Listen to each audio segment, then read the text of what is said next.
simple. The floor is yours. Okay, simple is good. There's a way to start the whole process. Okay. Okay, can I start? Oh, yeah, yes. Okay, my research is about the CSR practices and consumer perceptions. It's about the study of female consumers' attitude towards the cosmetics brands on social media in China. Can do. Those Hold are on, just a minute. I just. there's a tissue. Tissue? There's a tissue. What tissue? Oh, the tissue. Oh, that behind that. See, there's a reason that my wife doesn't use this flask. I didn't know that. Oh, it's good. No, because it's leaking or whatever. I'm not sure. I was looking for the flask that works, you know. Oh, this one works. Okay. Apparently, that's the reason she's not using this one. Okay, all right. Continue. The title again. Let me capture the title. Sales of practice, consumer classification. Now. Okay, good. Gender. Okay. All right. Okay, yeah. Okay, I will divide my introduce into five parts. So next is the introduction. So nowadays corporate social responsibility is being discussed more widely than ever before. 20 years ago, CSR was primarily practiced by a few environmentally friendly corporations or socially responsible companies. But now, corporate social responsibility has become essential from medium to large enterprises. CSR suggests that a corporation is not only responsible to the law, its inventors, consumers, and employees, but also to the whole society. The chain, yes, and not so. Sorry. This chain is particularly evident in the cosmetics industry. CSR in cosmetics industry includes product safety, quality insurance, green packaging, social welfare, charity activities, employee benefits, women's care, environmental protection, green law materials, transparency, and so on. At the largest stakeholders of the cosmetics industry, female plays a crucial role in the development of this industry. The social changes in the later parts of the 20th century, like the movement for women's rights, have greatly influenced how women behave as consumers and have improved their social status. Since then, women have changed their perspective of using cosmetics. They now see cosmetics not just a way to boost the confidence, but also a way to show social courtesy. So how to formulate extra communicative strategies are integral components of overall CSR implementation. It is far more than merely convincing CSR initiatives. How to attract the interest of new stakeholders, fostering business growth via CSR communication is a significant question to discuss. So I just pay my attention to the Chinese social media. The first one is the Red Book. The second one is the Chinese TikTok. The third one is Weibo. That's the Xiaohongshu. Yeah, 小红书. Yeah, Okay, little Red Book. It's a social media, yeah? Yeah, those are the social media. So I just collected the data from those three social media from it and discuss the the data from the questionnaire from the users, female users. So because the more than 92 international corporations use the social media such as Twitter, Facebook, TikTok to promote sustainability and corporate social responsibility. But it is not useful, it is not common in China.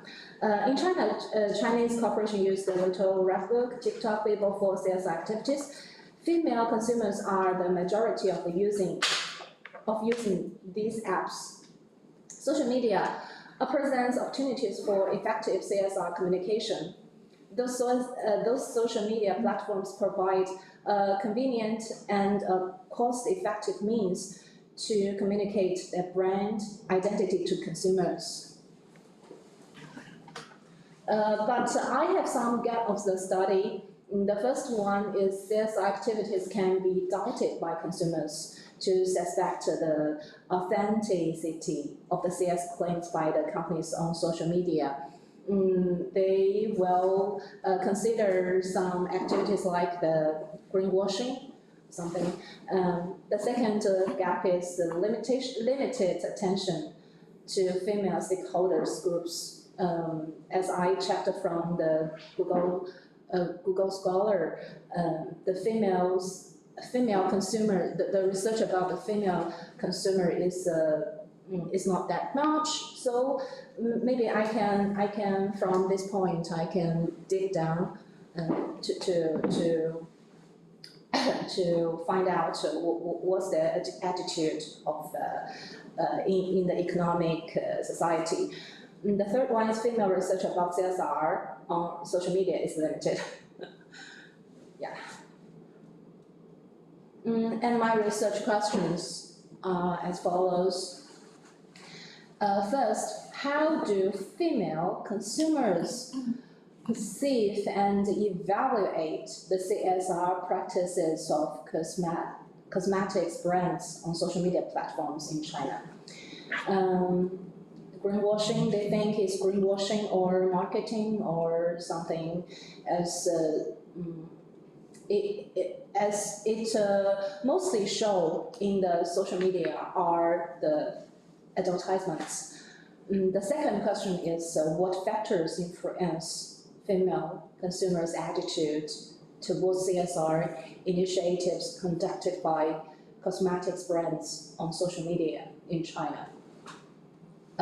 Thirdly, to what extent do CSR activities communicated through social media impact female consumers' purchasing decisions and brand loyalty in the Chinese cosmetics industry? And those are the research objectives that connected with the previous questions.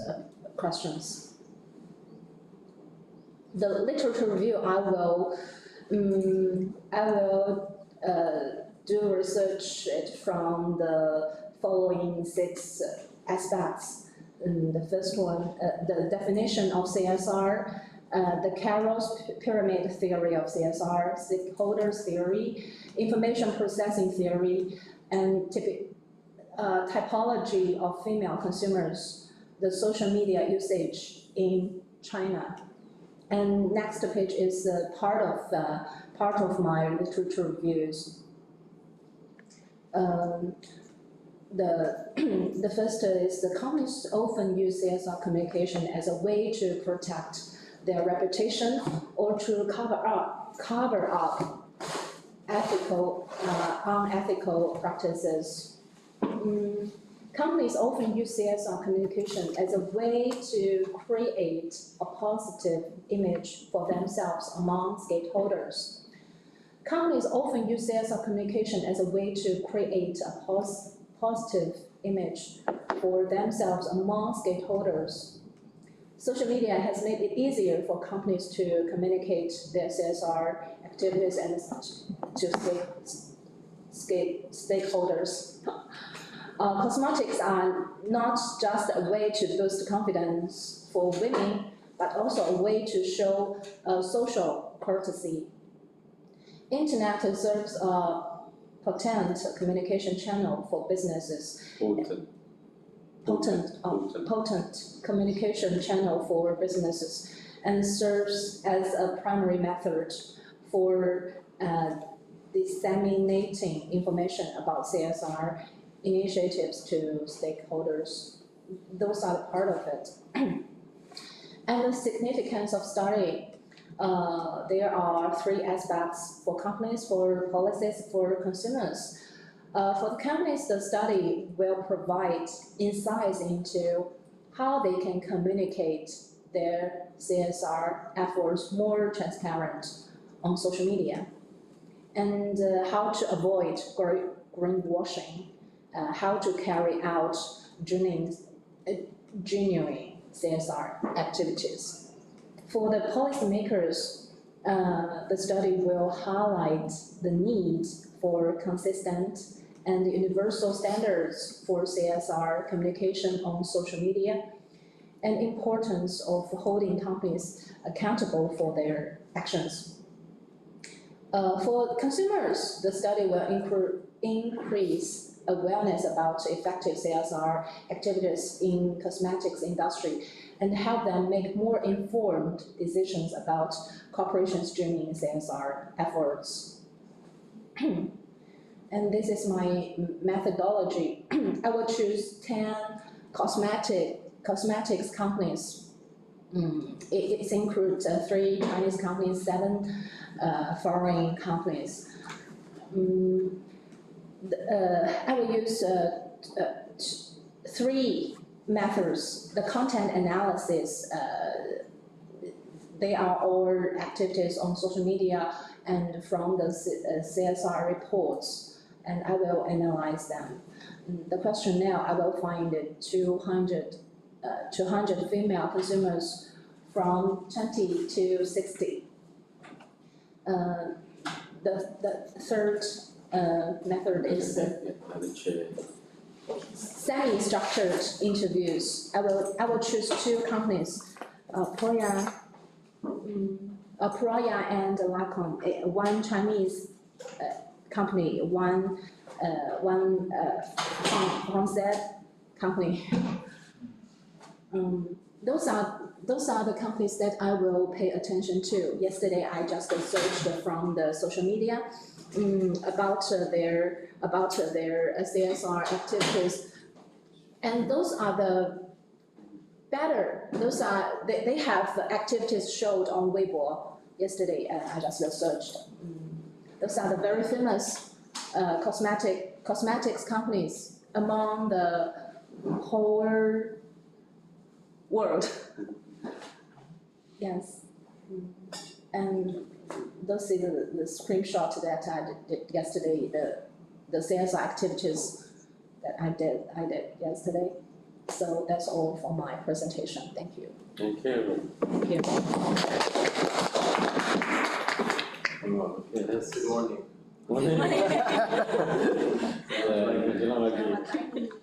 In Iraq it's a bit later, right? That's a bit later. Almost done. Yeah. Kerja. Fajar. Yeah. Oh, it's a Middle East there. Yeah. Some call it West Asia. We are West Asia. Yeah. But I'll say Middle East. So Middle East, North Africa, and West Asia. Always Middle East. The decolonizing term for it is West Asia. It's only Middle East if you look from Europe, right? Yeah. And China, Korea, and it's Far East. Yeah, Far East. Right. Yeah. Far from Europe.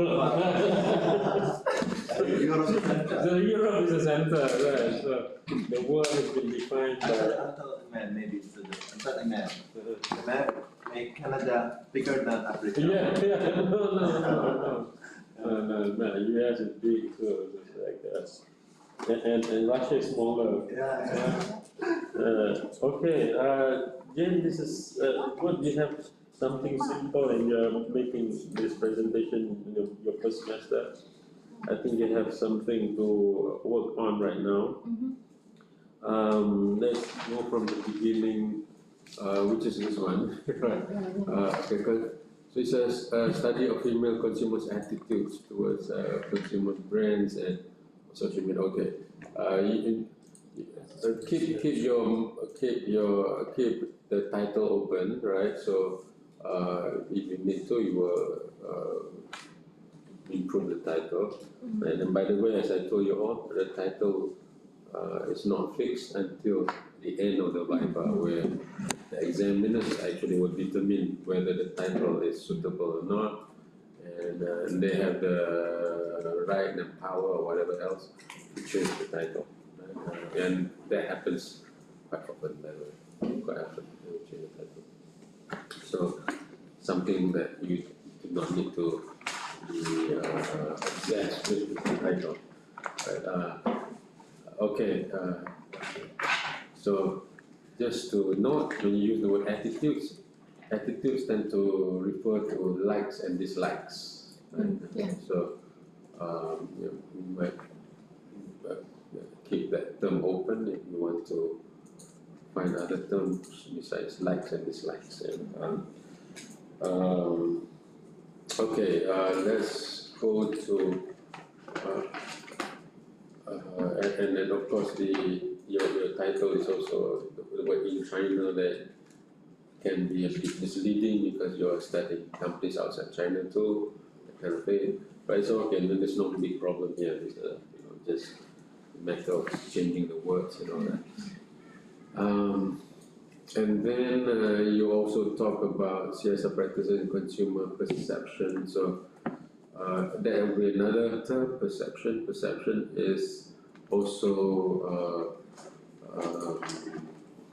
a term that talks about it's how is it being perceived. And so perceived is one, interpret is another one, another thing. So you can keep it open as well, and then align it to your research objective, because I see the research objective is actually going deeper than that, right? So if you remember,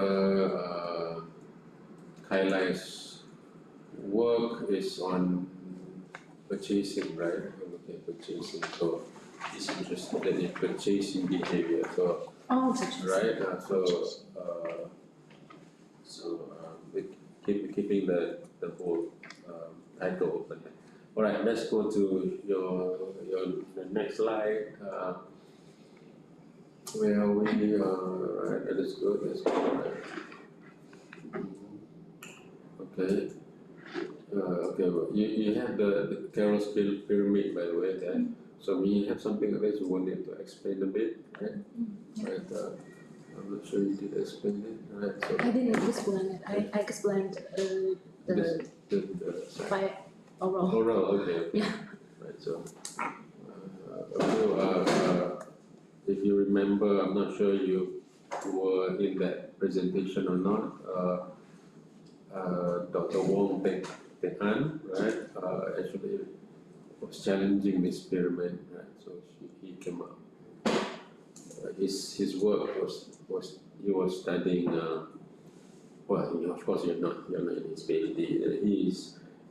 His work is on CSR of the wet market, the fish market of Jelutong, and he actually challenged this Carol's pyramid. He came up with a different kind of arrangement of the pyramid. Right? So another point to know. So you could actually look at this thesis. So that be one thesis that you might, if you're using this one, right? Okay. So just to know, when you have something there, that you want to explain it verbally. But here you're using it as just to introduce CSR, right? Yeah. The way of how sales are improving from one hypology to another hypology. Okay. And Hypothesis? yeah, hypothesis. Yeah. Hypothesis, okay. Or model. This is a CSR model, by the way. Okay, so let's go to the next one. So introduction usually is giving a background there. Alright. Okay. Yeah. So you're introducing CSR in cosmetics, right? Yeah, that's right. Right. Okay. So it's not a big issue here. Go to the next one.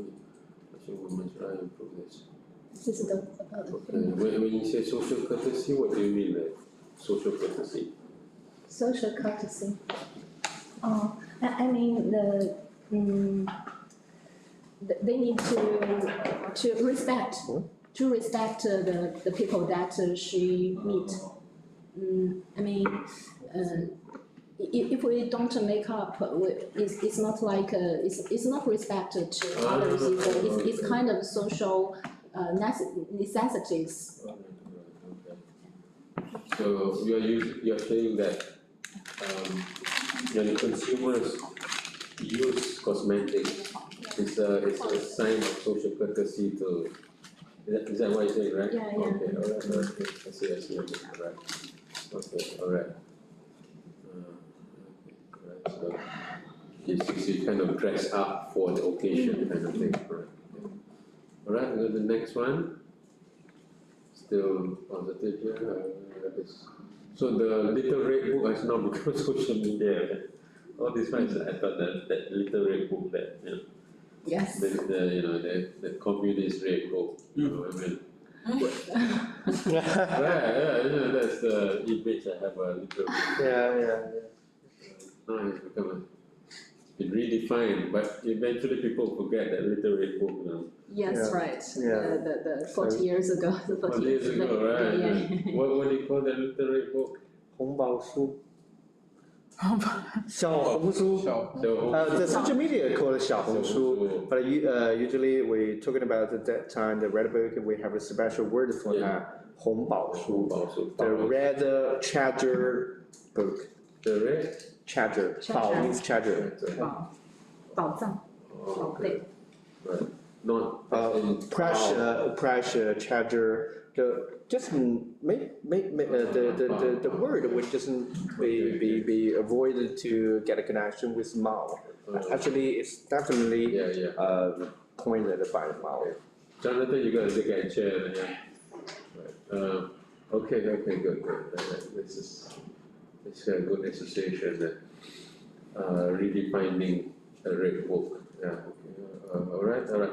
So these are the three main ones. Now you talk about 92%, right? So when you have something like that, you want to give a little reference. So more than 92%, so put a reference where you get that Yeah, I have information from. reference. Yeah. Twitter, Facebook, TikTok, right? But I have a question. Is that I cannot find too many CSR activities on these three social media, because yesterday I spent whole day to find. I searched it by the keywords responsibility, taking care of environmental, many keywords, but it's not that common on those social media.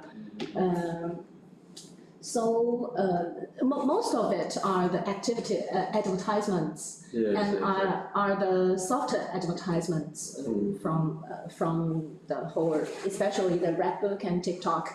TikTok is even more selling, even more like selling the stuffs. They just Even talk about online selling for the Stream. TikTok. So I don't think TikTok is a good method. Okay, all right. Weibo is better, but how to say 转发 transfer yeah, the transfer data is not that much, only like less than 100 for each activity. So maybe it's a little bit difficult to find the data from the social media. So I want to ask if it's a question. How can I solve it? Okay, we will come back to that. Yeah. That's a question. You can sit here, Jonathan is fine. So Jonathan, you want to sit here? There's some space. By the way, remind me to talk about something about your your research because I thought about something about your research. So ask me to remind me, right? I have something interesting about your research. Okay, let's go to the next one. So 92%. Now you talk about stakeholders. Where do you talk about stakeholders? Okay. Limited attention to stakeholders, female stakeholders group. All right. So stakeholders group is the people. When you say stakeholder groups, you have somebody in mind or? The consumer,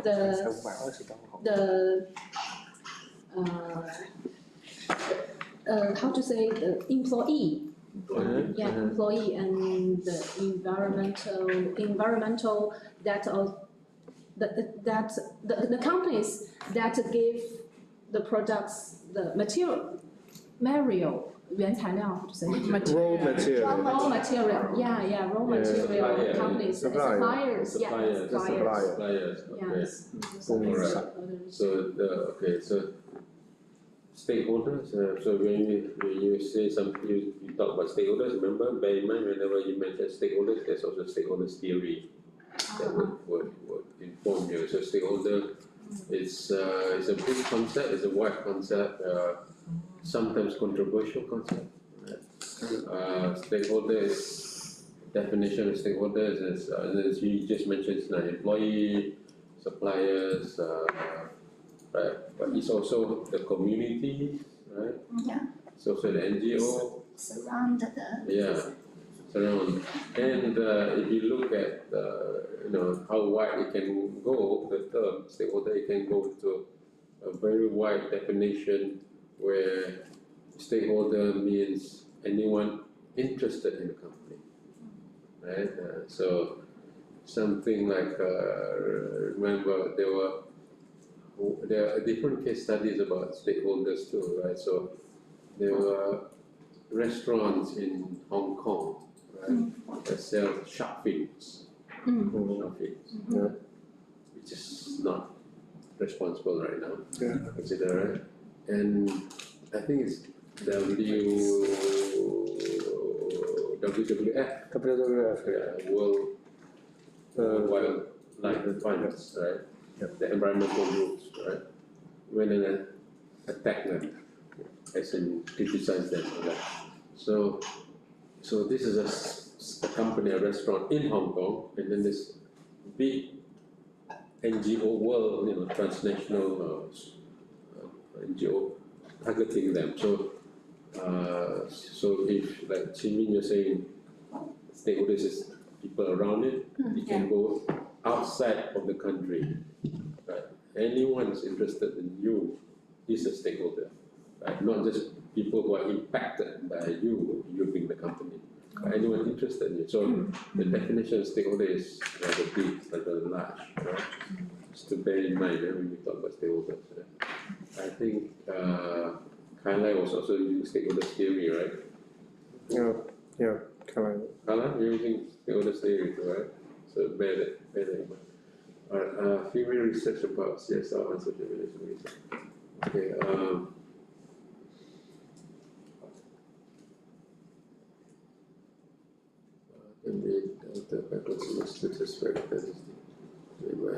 so this has to do with greenwashing and all that, right?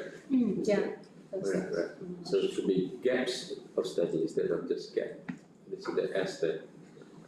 Okay. All right. Let's look at the core of your work right now. So there's apps. There's apps. Okay. Let's look at the center, the heart of your research. All right. This is a research question. Good. How do female consumers perceive and evaluate the CSR practices of cosmetic brands on social media platforms? I will replace the word perceive and evaluate with the word interpret. Right? So this, if you say perceive and evaluate, so it looks like there's two processes here, right? One is to perceive, the other one is to evaluate. But there can be more than that, right? So perceive, digest, evaluate, respond, so interpret will cover a bigger space, right, interpret. The CSR practices, alright, okay. Of cosmetic brands and social media platforms in China. So you do not want to put greenwashing or marketing because that you can put that in your problem statement instead of there, because there can be more than just these two interpretation. Otherwise it'd be quite binary, quite between that or this. Right. Okay.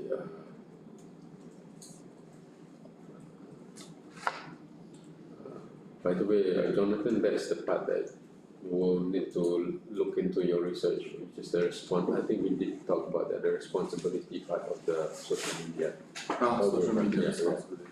Yeah, right, Umbrella? Yeah, before my master. That's right, yeah. So, can't remember your last two presentations. Alright, okay. So we see the interpret the CSR practices, cosmetic brands on social media platforms. Now, I'm not sure whether no, there's no research on this one. I think the female consumers, there's quite some research on that one. You want to check whether there's a gap, right? And if there's the research has been conducted before on female consumers, especially female consumers vis-a-vis cosmetics, right? If so, then you need to zoom in a bit more and find a different angle to it, right? So, bear in mind that one. Okay. So, what factors influence female consumers' attitudes? I'll be surprised if there's none, if there's no research on female consumers. I would think so. This is a big group of people. Yes. Especially for cosmetics, right? Especially for cosmetics, I think. About CSR, About CSR, yeah. About CSR, right. So, you want to look closer, research closer, if there's none, and then you might want to, maybe there's no female Chinese consumers, would be another way to look at it, right? Because you're analyzing Chinese consumers, right?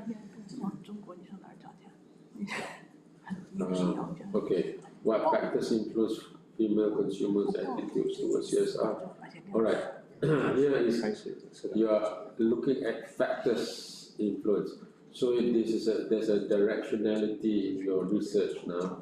So you have attitudes or interpretations, right? Attitudes, the interpretation will cover attitudes, right? So interpretation is a wider word than attitudes, right?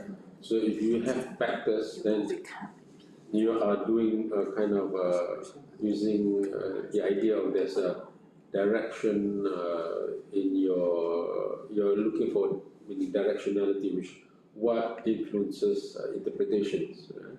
So maybe instead of using influence, I might want to talk about connected. What factors are connected? Right, so you're not assuming A is influencing B, right? Yeah. But A is associated to B, that can be the case, right? But A is influencing B, that's a different argument you're making, right? You can say, well, there's an association between this idea and this idea. Yeah, you can talk about that, and that's not hard to establish too. But you talk about factors, it'd be harder to establish. Not very hard, but then what do you do with the rest of the things that are not influencing it? Where do you place it? And you have also all kinds of data from your findings, right? That might not be factors influencing, but surrounding factors, could be contextual factors, could be whatever other factors or elements that exist in the interpretation. Right? or CSR initiatives conducted by cosmetic brands on social media in China. Alright, to what extent do CSR activities communicated through social media impact female consumer purchasing decisions and brand loyalty in the Chinese consumer, Chinese cosmetic industry? Alright, so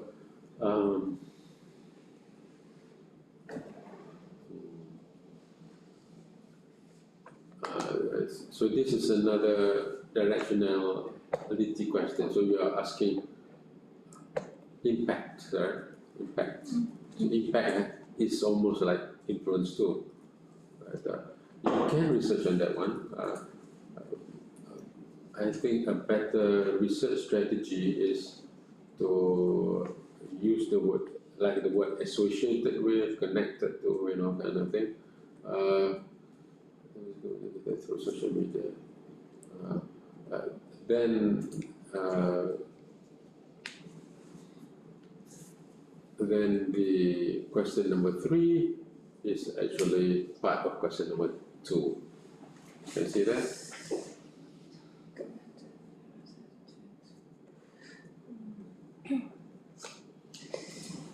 Yes. No way. You can maintain that question, but you could put a sub question there, right? So you think about it, right now, and this is true to all of you are doing this kind of research where it involves interpretations, perceptions, and purchasing decisions and all that. So there can be many different interpretations, right, of whatever they're interpreting from. Right? So the question you want to ask is, how do these interpretations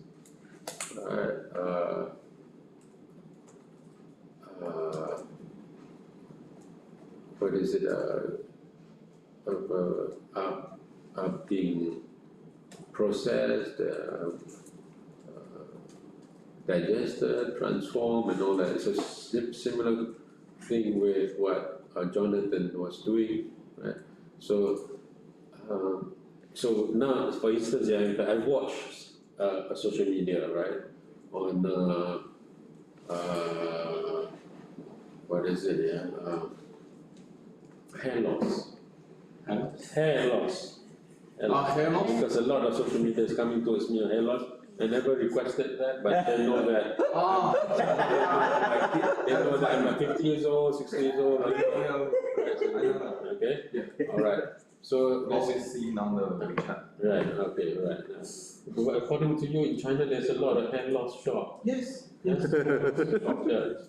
Maybe not shop. It's just they call them hospital. Hospital. They call them hospital. Okay. All right. Okay. That's So true. if I watch something there, right, on social media, advertisement or Advertisement. sometimes the social media might not be direct advertisement, right? It could be, somebody Post or somebody advertisement. dancing or something like that, Right, somebody dancing, and suddenly there's that thing comes out, they talk about something about the company, right? Actually, this is going to be kind of Chinese words advertising. they call on TikTok is called 猜你喜欢. It's guess what you like. And when you search something and another periods, it will show all of relevant, relevant, Related. yeah, Related, relevant stuff, okay. So now, you want to imagine right now the interpretation. So when I get some, when I view something, what will I do with that information, right? Or emotion, or interpretation, right? So you think about it also, it could change my behavior, it might disturb my thought, Shape your mind. shape my mind, define things differently, right? One of the study of social problems is what is a social problem, right? Balding was not a social problem 400 years ago, Yeah. 1,000 years ago. That is not a problem, but now they define, they define it as a problem. So they're creating a problem, right? And the solution, right?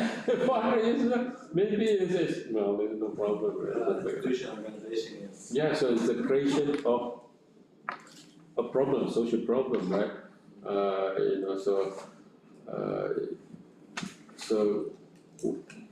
So information or interpretation can disturb the mind, that would be one, right? But not action yet, and do not act on it yet, right? But it creates a dissonance or conflict or disturbance in the mind, right? So that is one impact you can talk about, right? Or the idea of flooding, they talk about market share equals mind share, this is the marketing people talks about that, right? So when I ask you soft drinks, what comes to the mind? Coca. Coca. And? Sprite. Right. 100 plus. Dr. Pepper. Yeah, something like that. Pepsi, yeah. So Pepsi, the soda. so Coke and Pepsi, right? So that is a reflection in market too. When you occupy your mind with mind space, if your memory space is occupied with Coke and Pepsi and whatever else, your purchasing will also reflect that. So the market share often reflects the mind share. So that is another way to occupy. So when you think about this, you think about that, right? So the whole power of advertisement is to do association, right? So the idea, so this is the idea of interpretation. So when you think about this, you think about that. When you think about this, you think about that. You think about that, you think about that. So these are the the insights you want to explore, you want to explain in your thesis, right? So and if you talk about, this sounds like at least some qualitative work, right? Because you are doing your methodologies now, right? So you're going into the mind of the consumers, right? You want to know the mind of the consumers. So you want to go deep, right? Instead of how, this one is associated with the purchase, right? You want to go deeper in how does it influence the mind. So it's relevant to Kaila's research too, it's also relevant to yours, right? So when you see somebody 70 years old who's healthy, you're 40 years old, but you have problem with your knees, right? Yes. Or what it means is or you see somebody 30 years old who's rich, 60 years old, you are just executive level, right? Your friends are all managers, right? Or your friends drive fast cars, Lamborghini, whatever, right? And you're driving a normal Toyota, right? So what kind of interpretation, what kind of impact emotionally does it have? So we talk about relative deprivation, right? Relative deprivation. So you feel deprived relatively, right? These are all, I'm telling you, these are all concepts or constructs you want to capture. Relative deprivation is this, it's an example, yeah? You will live in a desert, right? You only have one bread to eat. You have one bread, everyone has one bread, right? Okay, right? But suddenly Mutati has one bread and lamb shank with that, right? What in the world? Why is he having bread and lamb shank, Why lamb, Suddenly I feel deprived. Before I don't feel deprived. But when I see Mutadi having more to eat, then this bread I feel deprived. Yeah. So this relative deprivation occurs only by comparison. Yes. Yep. Right. And social media has the power to create this idea of the good, the great, the wonderful, the beautiful, the slim, and the whatever else, right? The happy, the exciting, the whatever, versus we here, right? Living a normal life, right? So, so these are things that you want to capture, and how, and How social media shape females' consumers' minds. mind, and so the interpretations is actually important, and there's actually more than one interpretation, right? So you want to capture more than just one interpretation, and one person can have more than one interpretation, right? And the interpretation can also change, right? Today I support Eugene, right? I was die-hard. Eugene is brilliant. He built bridges. he built toll-free roads. Right? Actually, I used to be the engineer building the Okay. factory supply water. Brilliant. He knows how to handle. And suddenly, the next round, I said, no. He's power hungry and all that, right?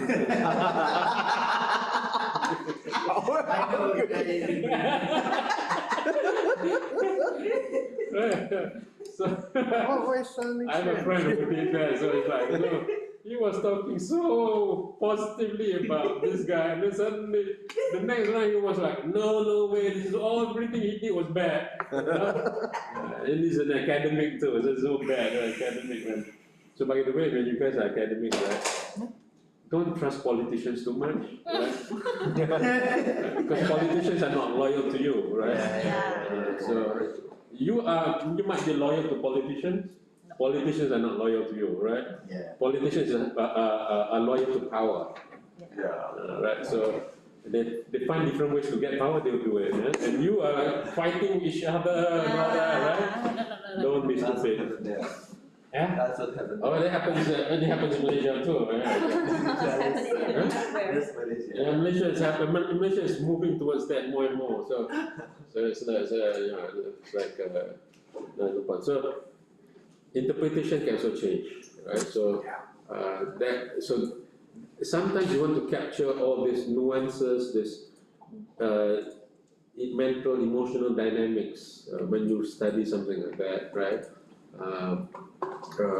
There's and you want to ask about this subtle, this minute changes, and suddenly changes the person's complete interpretation of the thing, right? So that will be fascinating to study, right? Then it makes, and you can talk about, if I were to pursue this path in depth, I will ask us another question: what kind of CSR initiatives change the interpretation? So it's not just does it change, but we want to say when it changes interpretation, how does it change? What kind of CSR changes, right?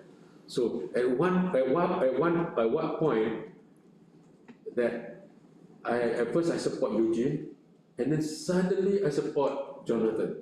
So how did that happen? When did it happen? That would be fascinating to study, right? Okay. So I'm opening up that thinking space in your research to go deeper and to go sharper in your thinking, and to sometimes capture phenomena that other people might not capture. Right? So that makes your research much more valuable, meaningful, unique, but not just unique for the sake of being unique, but meaningful, important, relevant. Because I think you are interested to study, how. I've seen this question quite a bit about how social media influences purchasing decision. Sometimes it's good to reverse the question. Is that when the person changes purchasing decision, what happened? So you're studying, so your purpose of something can be about those who have changed their minds. You know, you choose this brand before, and now you're choosing a different brand. Yeah. Right? It's a, What changed? what changed? Yeah, what Right? factors changed? What factors? Yeah. What is the interpretation? What is it? You know, what happened that changes the mind? So that will be, you know, even more telling, more revealing, you know, kind of research to study that point in time or point of moment, that moment of truth where a person changes the mind. If that's what you're interested in, right? And this is true for like Kaila as well, right? So for people who are studying communication, you know, there's the informational change, attitudinal change, behavioral change, right? So those are three different sets of changes, right?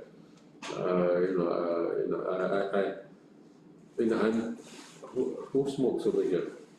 Jonathan, you smoke? No, I don't smoke. No smoke. Oh, when you smoke? I smoke little, but. A social smoker, right? Yeah.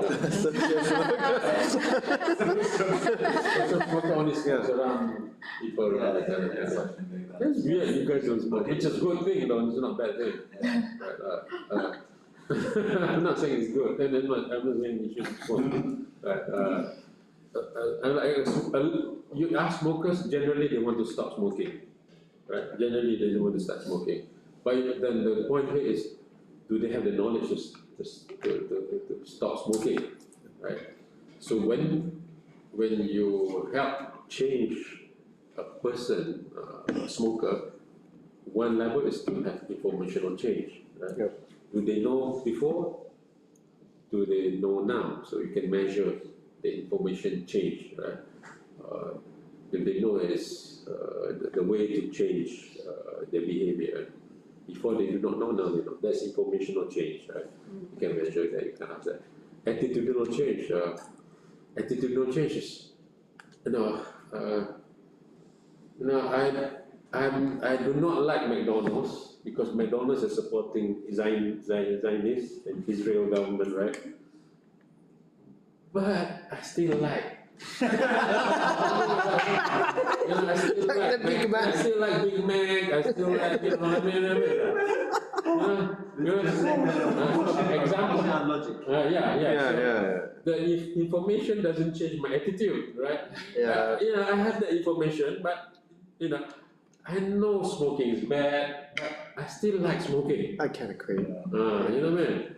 I know I'm not supposed to eat too much, but I like eating, you know. So what I like, attitude doesn't necessarily change with information, right? So that's a different change. Attitudinal change, that, you know, because that's why I say willpower versus desire wins. Right? You have willpower, but the desire, put something nice in front of you to eat, you eat, right? So attitudinal, emotional change is different change. Then the behavioral change, right? That behavioral change is just about, now you have information, now you have, I had the information to stop smoking. I do not like smoking now. Before I like smoking, now I do not like smoking. Now do I stop smoking? When I stop smoking, that's behavioral change, right? So purchasing is behavioral change, right? So you can look at this range of changes that is occurring as well. Yeah? Using period. Using different stages of change. So there's another way of looking at your research.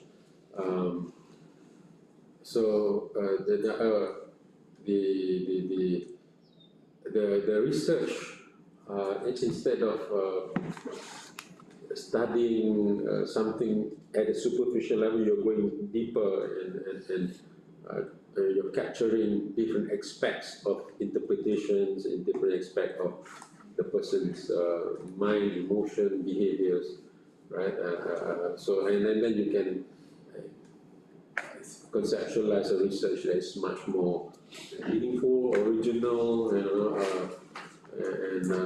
if you want to see, generally CSR has little impact on consumer, generally speaking, but not all cases. So it has different impact on different things on different people. So, but for instance, the boycotting of McDonald's, right? Is very effective in certain states, right? Starbucks is another one. Right? The fewer people going to Starbucks. So, what is it that creates that shift of emotion, right? So that is something exciting. So instead of just studying everyone, you study the people who have changed. Okay. But this is a suggestion for you to think about, right? Okay. But it's not easy. So your purpose is something become more purposeful, more targeted, right? So it's not everyone and in general, right? You can see, look, I study these people, and I know how these people change, and very, very targeted. So and you can study how they change, right? You can map out the changes, right? So and there could be for smokers, for instance, smokers because it's an addiction too. Because, they change behavior and then suddenly they give up changing their behavior, right? Many times. Many times do that. Right? So because smoking is an addiction, it's a different kind of change, right? It's not just purchasing, it's addiction, right? Like using. It's using, but voting, purchasing might be a different thing, right? I talked to some people about the Indonesian voting, right? Why do they choose who they choose, right? Because they choose number 2 right now. Right? they say, well, they know that the person they choose will not change Indonesia, right? But they say it's hard to change what is wrong. This is very telling, It's hard to change what is wrong. Membenahi yang tidak lurus itu susah. To change what is not straight. So they have a belief system, right? A belief system of adapting to crookedness. You know what I'm saying?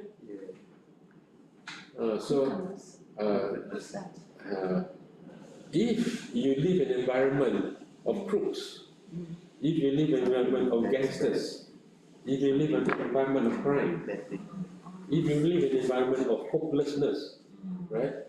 You have a different belief system, right? And your behavior might be different too. Because you are saying that they're all bad. Let me see what can I gain from these bad people. You know? There is problem in our society talk about changing. I was speaking Arabic and then I found it. Because الشين اللي تعرفه أفضل من الزين ما تعرفه. That's the whole thing. The bad you know better than the good you don't know. You don't know, yeah. It's the devil you know. Yeah, it's better to you don't know. It's better to handle with the devil you know.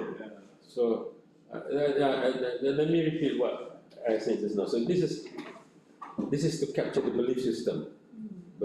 What belief system they have, right?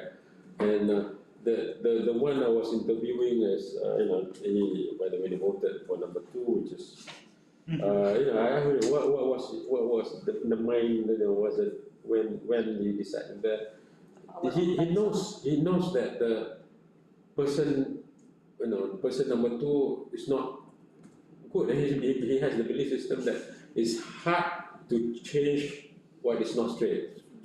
Sulit mengubah yang tidak lurus, right? So he believes that change is not possible. They have adopted a perception, a belief system that change is not possible and very hard. So in an environment that change is not possible or very hard, in an environment of hopelessness, in an environment of crookedness, you choose the one that is different. You don't choose the nice guy. Right? You choose a bad guy who's laid back, something like that. Right? It's a different. This is the and I hear this conversation even among my family members who do not boycott, McDonald's, whatever, right? They come up with belief systems of, they're all bad. There's somebody who's doing bad stuff, right? So it doesn't matter. So let's not think about them, think about us. No? Politicians are all bad, right? Think about how am I gaining out of this? Who gave me money? That's the thing. So, who gives money to me? Yeah, they're all bad, right? They're all bad. But what is important to me is me. I'm very pragmatic, very tactical, It's not about idealism, right? It's not about what I believe in, but they have a realism approach, not idealism approach, right? So just like CSR, right? Sometimes CSR is about being ethical, it's about good, but some of them, it's not that they're stupid. Some of consumers, it's not that stupid. Well, some consumers are stupid, by the way, but there are, and a lot of voters are stupid. So there are a lot of stupid voters around. So, right? Stupid consumers, there's a lot too. But some are not. But sometimes you assume they're stupid, right? Some are not. But some are making a rational choice, a very rational choice within the belief system, within their social reality, right? So I was having a conversation separately, right, in my group just now.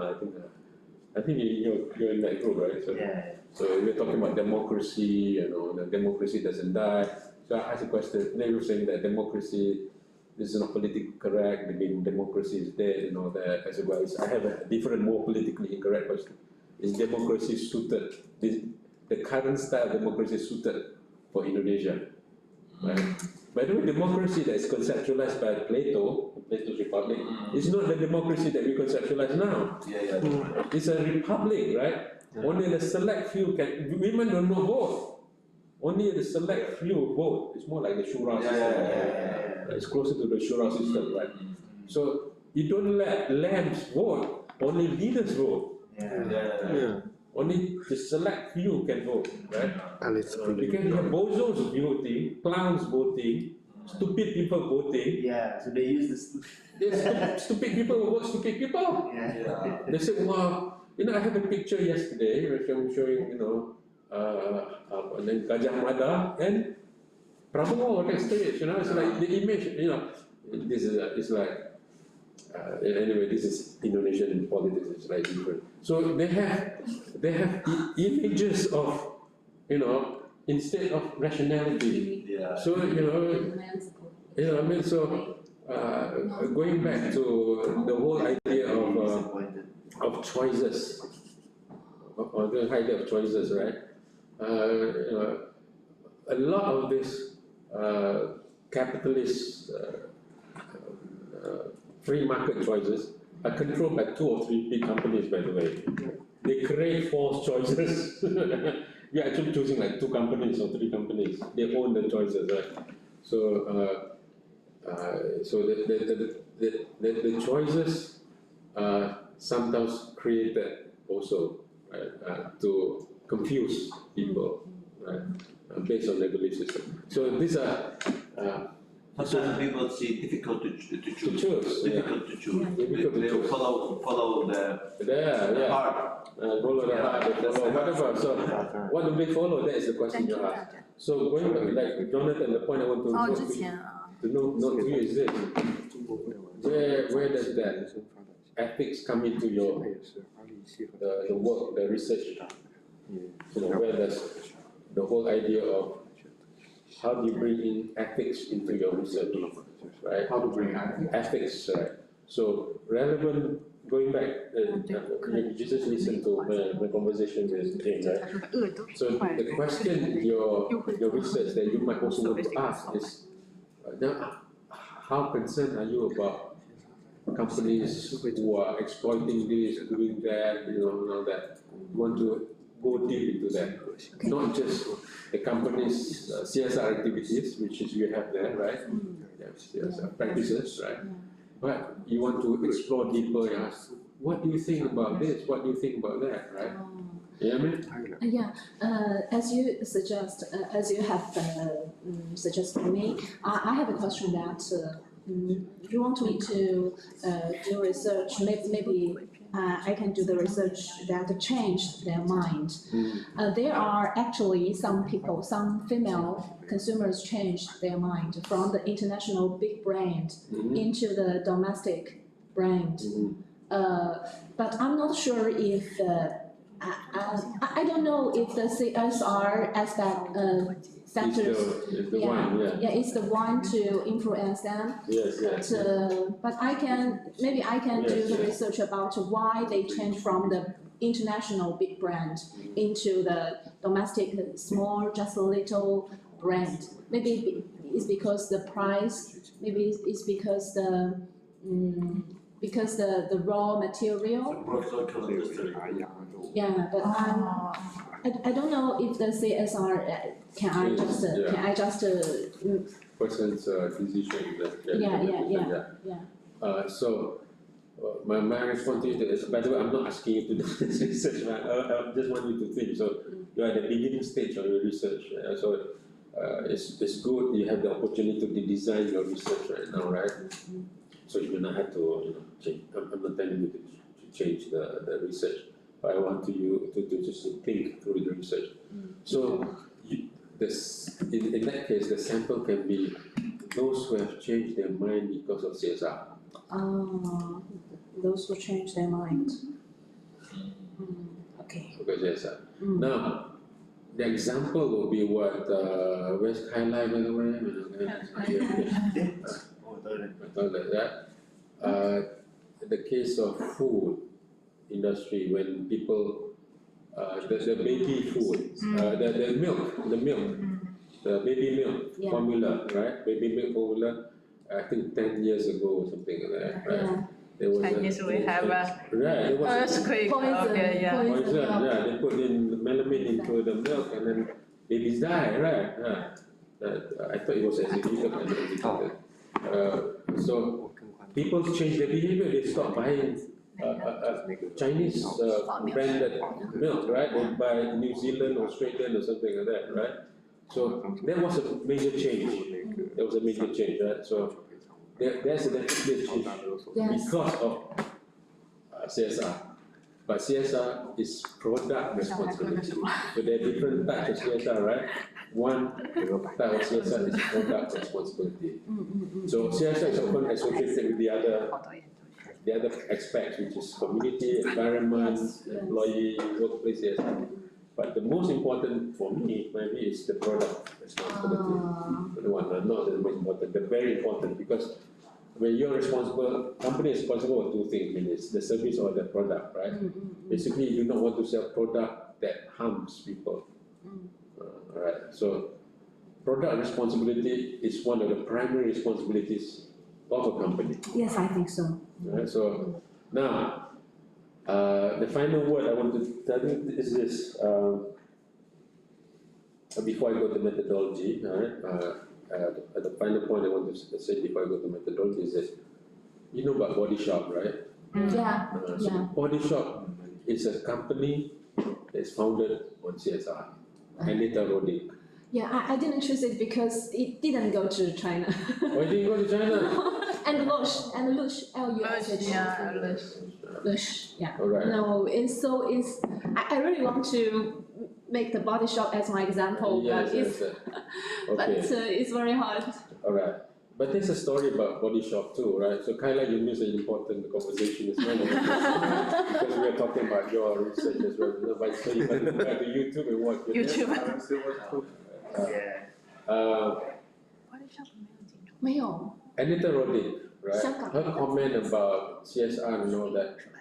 She said, right? I think there's YouTube comments that she made, right? She said CSR at the beginning was good, but now it has been hijacked, kidnapped, right? By the PR company, by the corporate com people. So you all become more about greenwashing, about PR rather than the real CSR. So she actually is disappointed with CSR, right? I think so. So is it So good? I think she made some videos. I think maybe wrote pieces writing about CSR too. So and it's about CSR.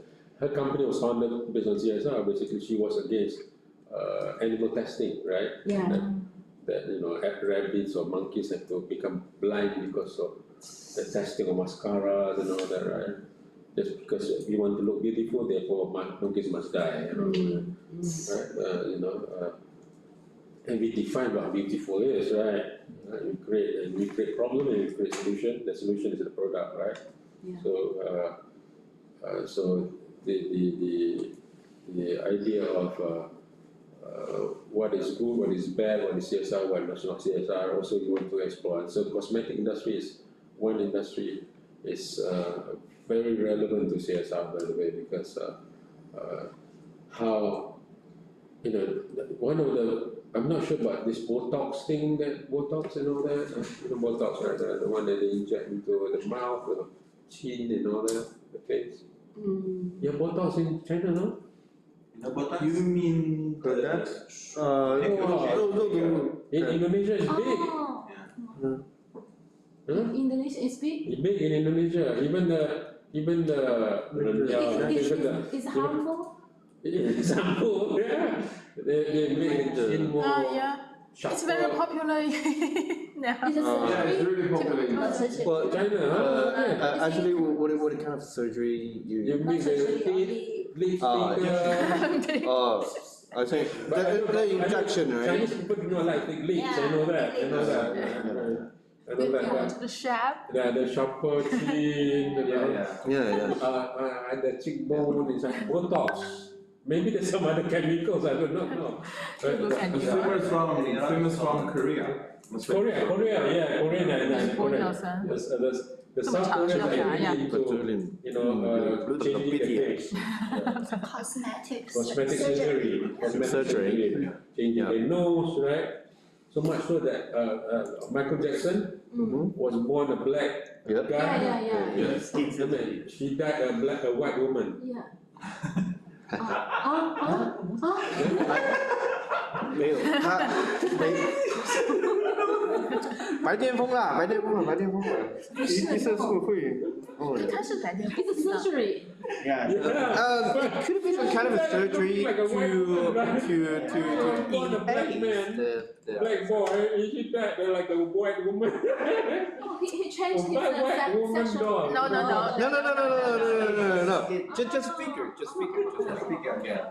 Make him looks like a white woman. White woman doll or zombie or whatever, I don't know. Yeah. Right? I mean, seriously, In mid-century, the Europe they use the shape. Cosmetic.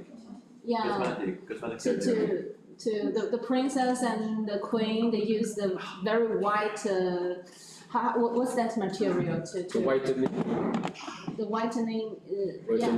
yeah. But it's poison. It's So poison, yeah. it's very poisonous. And it's still using it. You mean at the period of the Victoria? Yeah.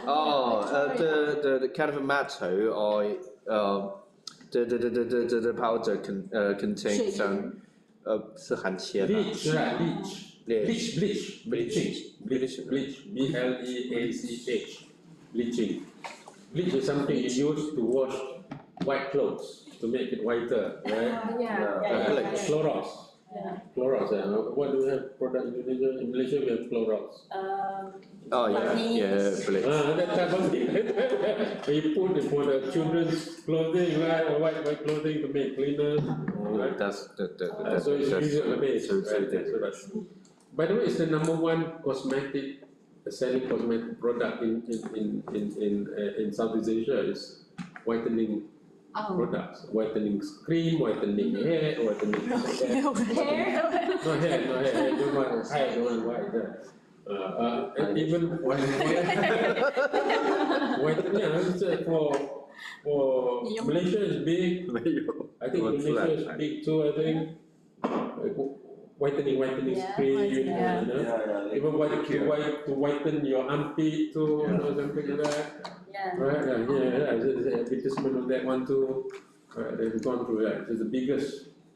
I'm not sure it's still the biggest, but it was big once. I think it's still bigger sales in so. So they have. Dark skin is a social problem. Just like balding, social problem before. Now it's a social problem now. Dark skin is a social problem. Right. So in Europe, like I told Jonathan, right? In Europe, in America especially, white skin is a problem. So they go.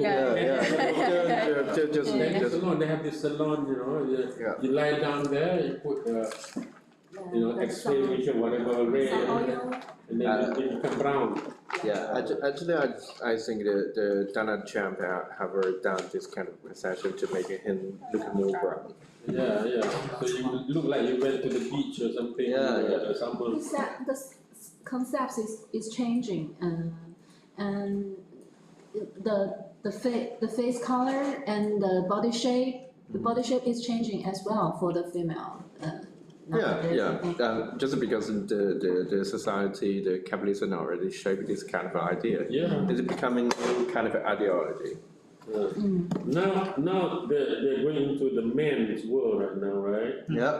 The men must look more and more like BTS. BT? You don't know BTS? Yes. Army. Oh, Korea! I don't know nothing about that. K-pop. Oh no, I don't know K-pop. I don't know BTS. No, J-pop maybe. So, and then you're not sure whether it's a man or woman. It's hard to tell the gender. Teenager in Indonesia love BTS. Oh yeah. Oh, I have the hardcore The girl like boy, right? Hardcore believer of this K-pop or the pop. They have this and they will die for K-pop, and I have students who went into this. No, it's very multicultural. It doesn't matter what color your skin is. I mix with different people, with Malay, Chinese, Indians, blacks, brown, yellow, and all that, and come together because of K-pop. 他们对他有很多，但是主要他们来赚钱的那些都是那种不男不女的。挺现实。Wow. So, but this is the creation of beauty, that is.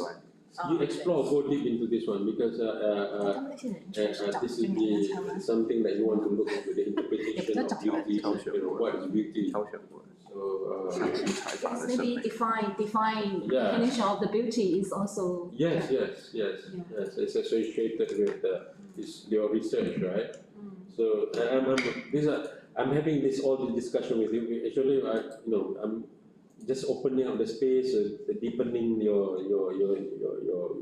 constructs a bit, so that you can go deeper, more meaningful, and slice it differently. Okay, let's look at methodology. So opening up those spaces, you're really thinking about this can be your research question, or you can revise them. Think about some other research that is more suitable, deeper. Let's go to your methodology then. I go to methodology, and there's there you go. Okay, there. All right. So you have basically in a way 3 data sources, right? So you realize 3 data sources, right? One is the content analysis of the reports. Right? Content analysis of the reports, right? The other one is the activities, meaning the content of the social media. Right? The 3, that's the second one. The third one is the questionnaire, but the consumers, right? So the consumers now, you are splitting them into 2 groups, or you're having a different group of interview? Different groups. I think the young and the old, two different groups. Okay, the question I'm asking is this. So, one data set you're getting is from the reports. Oh, yeah, okay? yeah. The other one is from the social media comments. No, all from the social media. All from all from social media, right? Okay. Yeah. Social media related to CSR, but and cosmetic, right? That kind of thing, right? So you're looking at that one, and then the 200 female consumers. Right? Okay. The 200 female consumers. So the semi-structured interviews. Is with the company. It's the other group. Oh, okay. Yeah, Okay. it's the manager or the some. Okay. Okay. I'm not sure. All right. Yeah. Oh, okay. Now. Or the shop leader. The company managers. Okay. Yeah. So now your research is more about the consumers, Yes. female consumers. You do not need that part, by the way.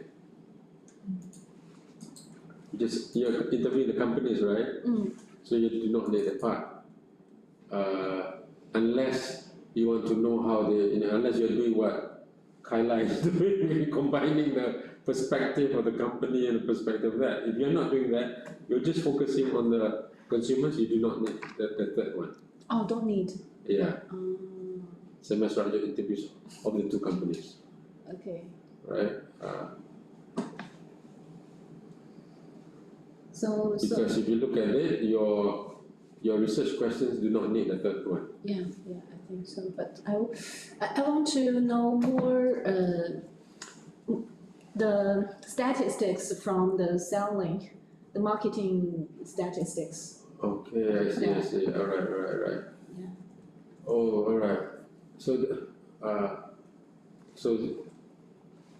the interview is to get to the statistics and the selling statistics and the sales, the change, the sales statistics.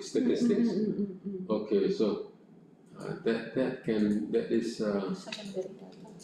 It is a secondary data. Definitely secondary data. So does it come from does it come from report? Report doesn't show. We introduce the CSR practices and then they have change in the sales. I'm not sure they have that kind of report. They have a sales report. They have sales report. Yeah, but it's very hard to get. The CSR report doesn't show the sales. Doesn't show. Yeah. It's a separate report. Yeah. Yeah, separate. Unless they have your own company analysis of how CSR practices increase their sales. Not sure they will reveal that.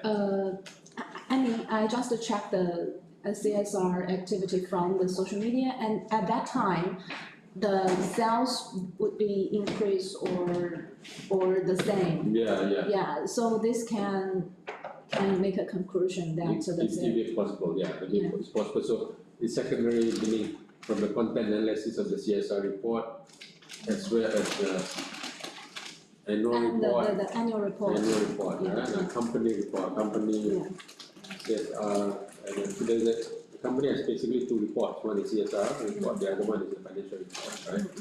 So you want to look at that. So, but you do not want to promise that in your research question, because you might not get it. So you put it in your research question, you must have it, right? Yeah. But I'm not sure if they will answer me. So they might not. Probably they might. Chances are they might not. They might not reveal because they might feel that we are doing the CSR because of CSR, not because of marketing. Although they are lying, but yes, maybe. Yeah. Usually CSR is packaged under marketing. They think strategically what kind of CSR and all that, but they would not tell you that. Usually, if they are good PR people, good meaning bad, PR people, they do not reveal. So it's very hard to do the semi-interviews, semi-structured interviews. It's hard, and you do not need to answer your research questions. You could try, but do not promise it. Do not put it on your research question. You could get, if you get information, then only you change. Right? So you do not want to promise what you cannot deliver. That's creating your own trap there. You don't want to get trapped. You can get trapped into that question. You don't know how to do that. you have it, then you bring it in. Okay, okay. All right, you have all that. So the qualitative research part, you see, you have qualitative analysis. Is it qualitative research as well? You know what I mean? Yeah. Yes. So if it's qualitative research, it's not just questionnaire, then it should be questionnaire and interviews. And interviews. And interview. Yeah. So by the interview, 200 female contributors too many to interview. So you can have questionnaire. By the interview, you limit it to between 30 to 40 people. 40 people, okay. 30 to 40 people.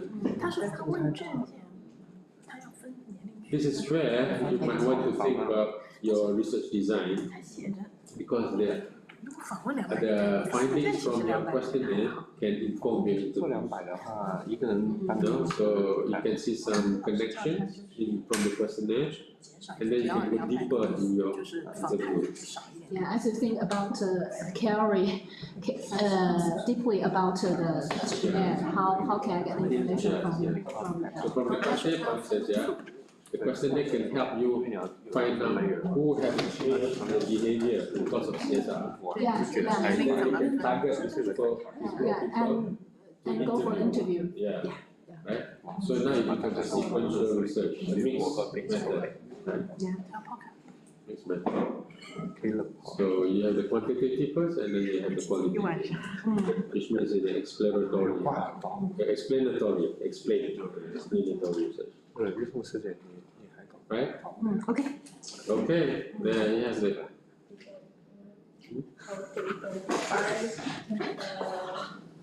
How to identify percentage change? Yeah, 他们 yeah. 4开始 Have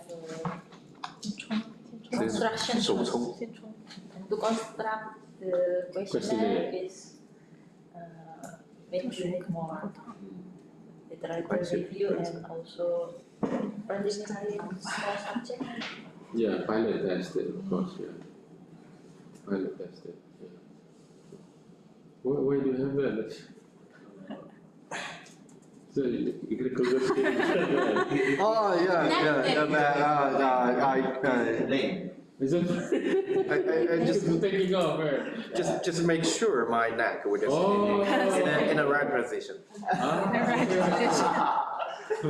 So aligning your neck. Okay. Huh? Oh, alright, good. Okay, good. Are we going to ask me? Yeah. Okay, ask him about what he thinks about the Indonesian election. Ask him about democracy, ask him Salam about... ya. 看见。 Yeah, because you are doing democracy too, right?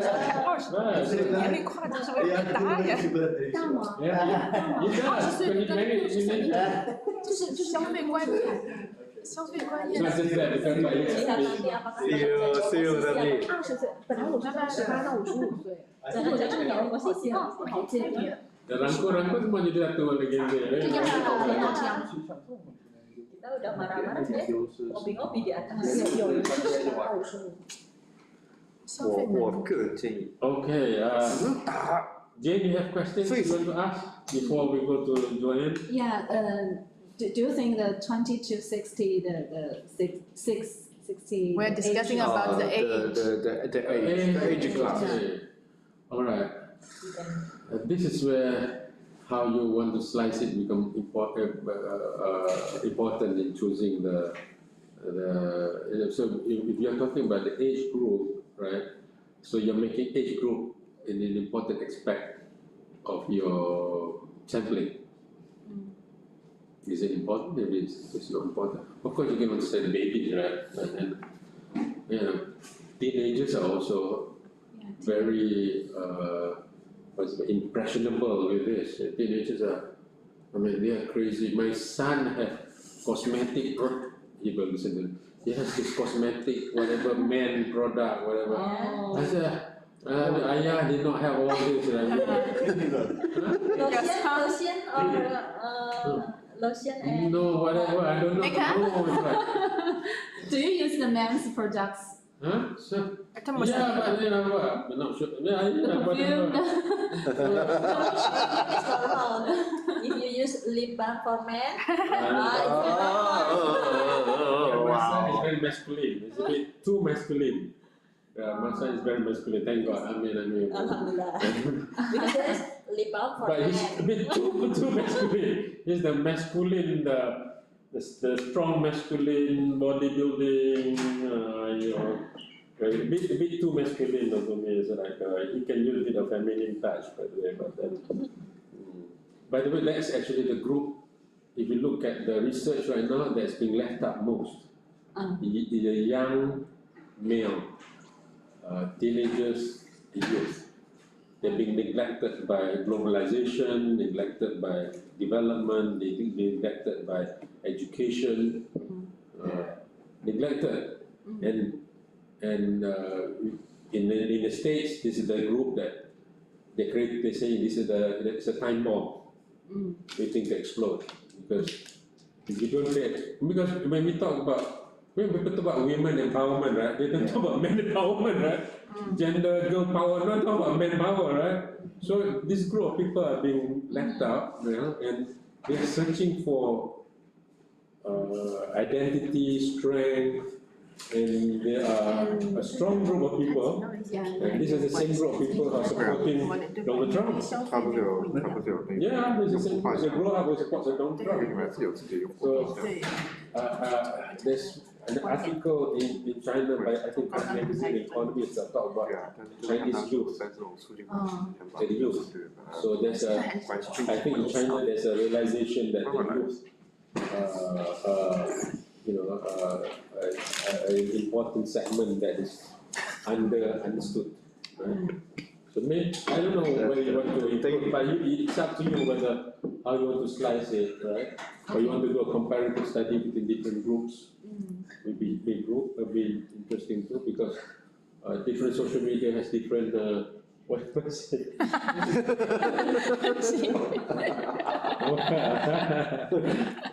Jonathan wanted to play the post of the daily. Oh, okay, right. As long as you're not doing sign language and all that. So, you could slice it differently. So then, if the age group is important, then study the age group. Okay. Think clearly about the sample. From the sample, you can also derive new theory. You can look at theories about different age groups too. Yeah, okay. One of the advertisement of cosmetics that they're using really young girls for cosmetics. Sometimes they use even like less than 6, 7 years old. Yeah, just like you showed me that her daughter around 7 years old making hair herself. It's just a play. It's a game. Not just that. They're using the young 6, 7 years old as a benchmark for the teenagers, for the 20-something, because the skin is so soft and all that. So it's an unachievable dream, you know. It's an impossible dream to have the skin as soft as a baby, right? But you keep on striving to have that skin, that look, that is impossible, right?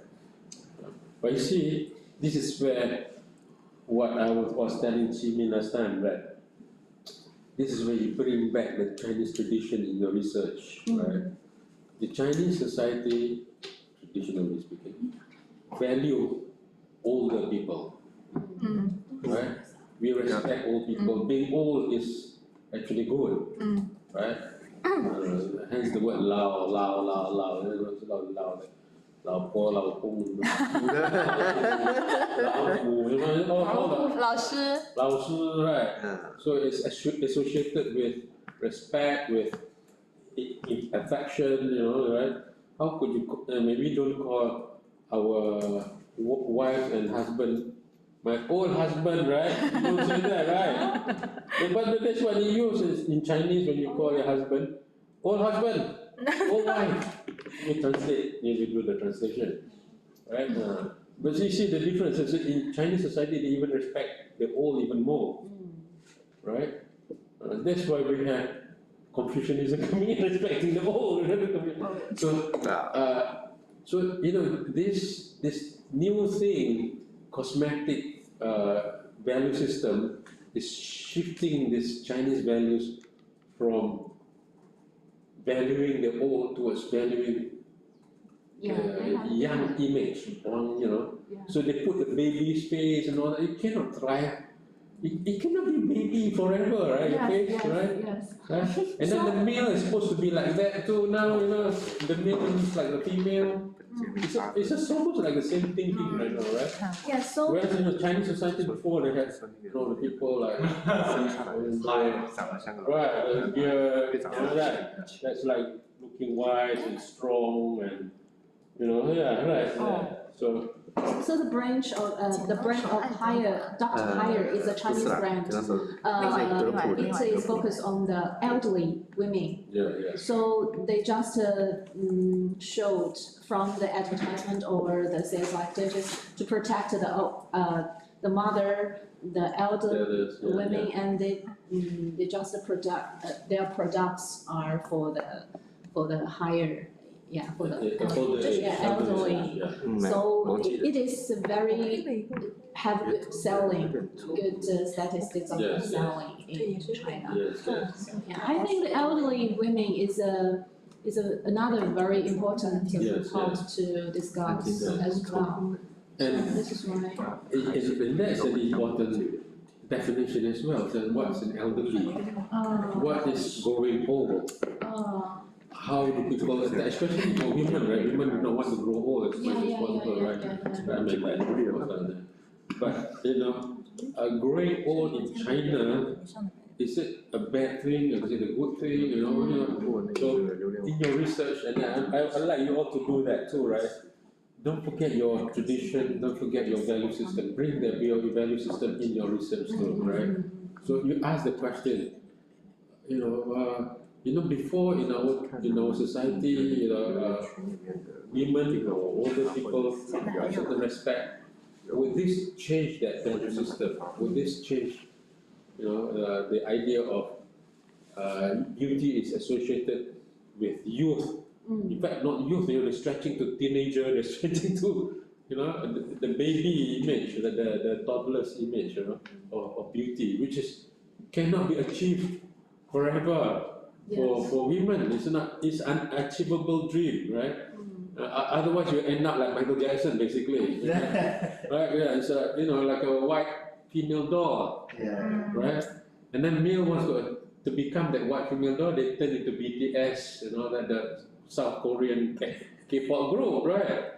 Right. So this is like the image they're selling to us. And then we feel deprived not looking like that, you know? Right.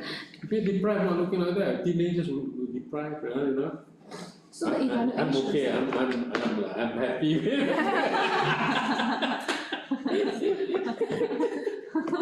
Why you stick to use this? Why you stick to use this? Phone case. It's a phone case. This is it's a big they sell the phone to me, right? They don't sell the casing, right? To me, right? Now they don't sell the casing, they don't sell the charger, they don't give a lot of things. So I said, I don't have casing, right? So I cut the box, I created my own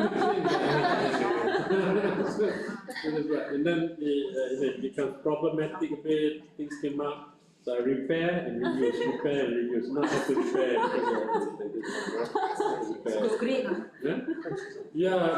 I'm not sure I'm like, have that ideology. It could be a decoration of your... So anyways, the point I want to say is that... You use it when you come to conference in Indonesia? I do. What they are thinking about? They were like, what is that, you know? I do, I have it. Because it's, see, this one, I'm not afraid of dropping it anywhere, right? It's protecting of the phone. It is. It's good. It's good. It's a stronger protection, but it's like, Maybe you should make it by yourself. No, it's, when I was doing this, right? You know when you buy drinks over here, have that thing. The bag. Bag, plastic bag. Plastic bag, right? Plastic bag. But only on the top, right? Over here, Malaysia they have that. So I said, oh, this is a good idea. I put the top there. So you hear this plastic there, plastic bag there. So it's like, Maybe you can have your own brand. Your own brand. I should do a TikTok, whatever. I qualify as older people now, right? I'm like, yeah, I'm 56, so I can qualify that. Okay. Knowledge about old people. I think so this presentation is actually more about exploring what you want to further research on, opening up your spaces of research and finding your area. But I do encourage you all to think about that, the Chinese value system, and bring that part in your research. Okay. Right?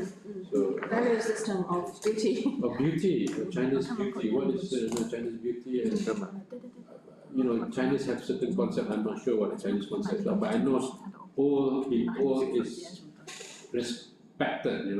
All is respected. In Chinese tradition, being all is respected. So how would that be aligned and brought into your cosmetic or beauty, right? Okay. Here the image they use is if they can, but not anymore because they can afford it. It's Michelle Yeoh. Michelle Yeoh, what is it? Michelle Liu. Michelle Yu. The one who won the Oscar award, Best Female for Ipoh, Malaysian. Yang Ziqiong. Yang Michelle Yeoh. Yeah, that because she's 怡宝 for Ipoh, Ipoh，怡宝霹雳人。霹雳州。So yeah, and because she's an elderly, but she's also still athletic. She knows. Yeah, she's beautiful. So this is the image of Healthy beauty. beauty. So health and beauty and all as well, right? All as in not all bad, all good, So what is it? What do you want to show me? I'm showing the Michelle Yu. Oh, window. okay. This is when she's older, younger, I guess. Now it looks older. No, she's like. She's older, but she's fit, and yeah. Actually, What's the Chinese name again? Yang Ziqiong. 紫 means purple. Oh, 紫色的紫。虫。Not porn, no. Universal is endless. Okay. 我们华南 F3不是穷东西组合，我们华南 F3就是穷东西组合。穷东西。See, the word 穷, right? And then Chinese name. It has the same pronunciation can also mean poor. Yeah. So here means Endless, universal. Endless. The sky, the sky. 怎么讲啊？ Pronunciation. 又开始了，是吧？是琼楼玉。大明白了。Interesting. 我哪知道？讲起来像你是操。就是那个虫啊。你唱的球能是那个球吗？那是宝盖儿头。杨紫琼的琼是王字旁加。不好意思，我这么暴露。王字旁加。参与不了这个讨论。琼楼玉是吧？琼楼玉。那也不能是那个意思。黄金嘛，黄金嘛，这个黄金。我不知道，我这么不好。I don't know. I cannot join the discussion just because of my Chinese food. Yeah. Okay. All right, Jim. We are ready for join now, right? Yep. This is okay. Yeah.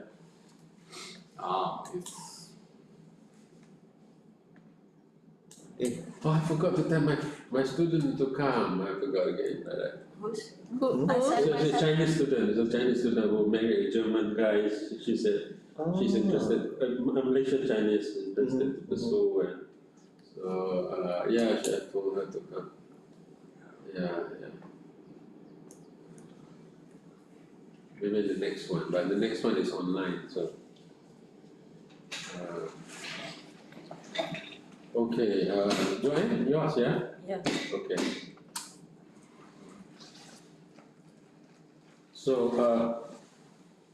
Jane, what you could also do in your literature review is to look at the notion of beauty and the notion of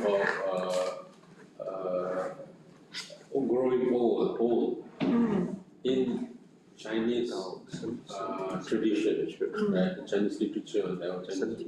It can be in Chinese literature, there's no problem, just translate it, right? And that will make it a very good research. So you're comparing between the Chinese conceptions of beauty into your research, and maybe you want to introduce that in your title as well. Think about that, that'd be good. So making your research more Chinese. Okay. Know about the Chinese people, but also it's also more Chinese. See, I personally believe in decolonization, right? So decolonization is about that. So, CSR is a colonized term, meaning it's a Western term, right? But in China, in our traditional society, we all have social responsibility. And so, but we interpret social responsibility differently, and we want to bring that in. All right, this is wow. Okay. I started my presentation. Right. Good morning, everyone. I will present my research proposal, which is actually not full about the detail of my research proposal. I want to share my confusedness when my journey on writing my proposal. So actually, I was present my proposal in POL 500. Okay. After that, my journey with my writing paper, I have some trouble. In my, I control myself. Oh, you can control. Oh, you control it. Excellent. So I bought the morphogenic because I'm not sure at the end my research will be on morphogenic term, or I will go to the adaptation process, or maybe rational thinking, because after this I will explain it why I become confused about this term. So again, let me capture the morphogenic is one of concept from Margaret Archer, which is explained that if you want to know the social change, you have to know from structure, culture, and agent, taking to the time from first time, second time, and third time. Okay. So this is from morphogenic problems.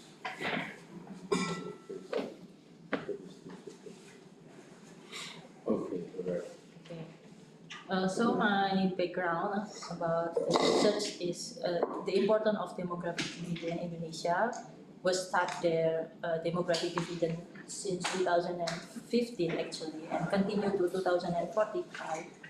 But in reality, if we look at student skills from PISA report, from the result of literacy, numeracy, and science is not really in good result, because Indonesia always on top 10 from bottom position from other country PISAs.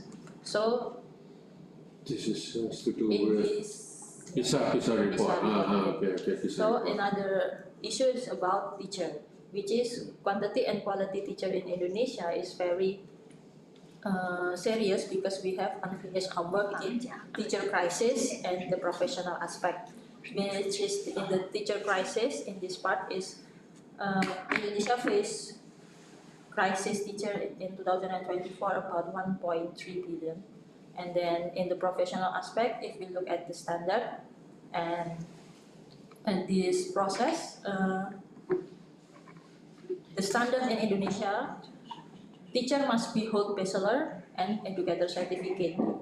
But in reality, since this law published in 2005, the educator certificate not fulfilled until today. there are still more than 50% teacher not hold educator certificate. To hold the educator certificate, there are two ways. The first is ITPE, in-service teacher, which is for senior lecturer who was teach for 5 years and the data was recorded in our government. And second program is through PTPE or pre-service teacher. This is for fresh graduate.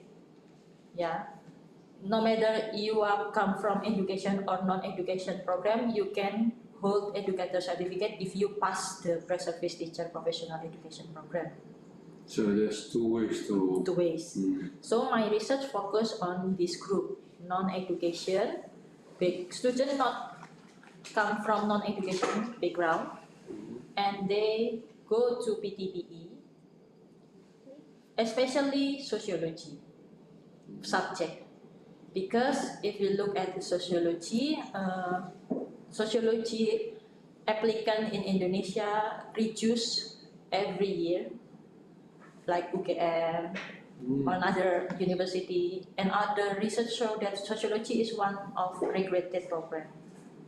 One of the? Regretted program. Oh, the students regret? Regret, because they very hard to get a job after graduation if they choose sociology. So my focus is on sociology, and also where is in this my institution Universitas Negeri Malang, because we are the only one study program education sociology in East Java. Because East Java is battleground, a lot of sociology, pure sociology program in East Java, like in Brawijaya, Universitas Muhammadiyah Malang, Trunojoyo, Jember, UNESA, they are pure sociology, but only one education study program in East Java, and we produce, when we did the PTPE program. So I use the special case in this part, which is education sociology, and it is in East Java. Why? Because PTPE become a magnetic. It is opportunity for all graduate from non-education. They can expand their opportunity become a teacher. PTPE stands for? What? PTPE stands for? Pre-service teacher professional education program. That's what it is, of course, pre-service teacher. And why it is very important? Because if you look at again, teacher is key actor, agent of change on successful on education in Indonesia. And my question is why you go to the PTPE program, although you not have pedagogical knowledge, and this program not provide matriculation for you. Is it because you feel that sociology is regretted program, or you want to be a civil servant, or you want the allowance? Because educator certificate means plus allowance. Our government will give you more allowance if you holder of educator certificate, professional certificate. So this is my macro issue.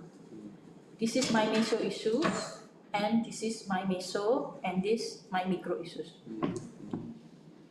Introduction part, when I ask other students, it is about when we write about overview of all our literature aspect, right?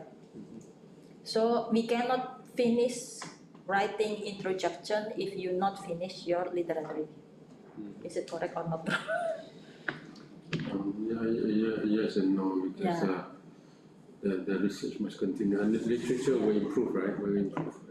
So you would need to have some, definitely, critical mass. So that's a discussion in this morning. I want to know what's the difference in introduction and literature review. I put more detail about my subject and my problem in my literature review. The reader must be know about my case in Indonesia, right? So the detail is, I put it in the literature review. I put the demographic dividend and my micro issues, and the meso issues I put about the pre-service teacher, how the transformation process, overview of the PTPE program in 2022. I limited my research focus on this new model, which is PTPE on 2022, not the graduate from previous program of this PTPE. Because in 2022, it is a new model of our government. They have different strategy on their learning and also and the output of this process. So I put the recruitment process, curriculum, how the final exam and the career opportunity. And after that, I will focus on my meso issues about the PTPE, case in sociology. I will show that there are different learning outcome, student sociology, pure sociology, and non-education and education sociology. They have different learning outcome. And why this is also important, because the decline of interest and also job opportunities on detail. So my question is this one. Some of these SUP have relevant research actually. When we will talk about recruitment process, there are several research about that. But do I need to discuss it in each SUP, summarize my research position in conclusion, or do I need to create a new SUP about research gap and build on previous research so that I specifically show the focus of my novelty and of my research? And do I need dialogue or discuss my research with similar problem with other countries? Or is it enough to focus my literature review and previous research only on Indonesia, which is this program is on Indonesia. Okay, that's my question after this, Prof. So after this, we need to write about literature review on conceptual or theoretical framework. I cannot find what the correct theory or conceptual framework if I'm not clear on my research purpose.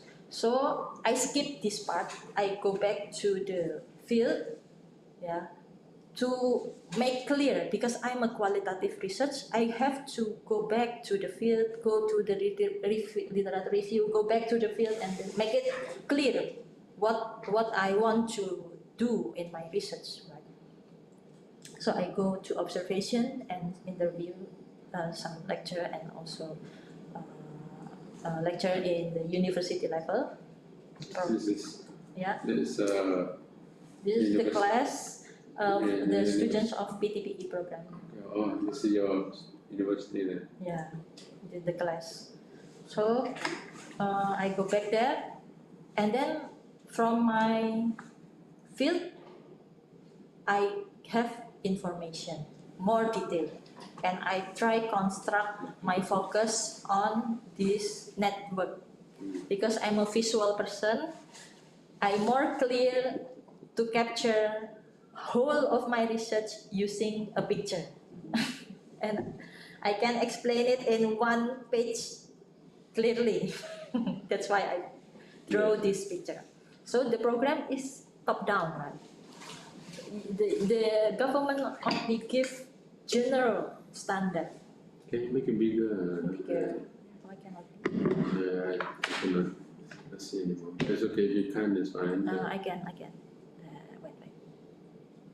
This part first? Sure, yeah. Or I can use this one. Sorry.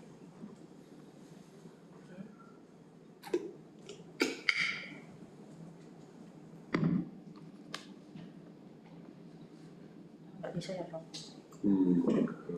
It's okay. You have it. It's okay. Can you move it now? You can still control it, right? I still control. Okay, right. So top down program, huh? Wait. profile.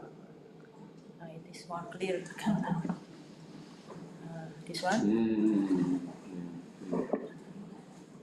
So I go to my research question.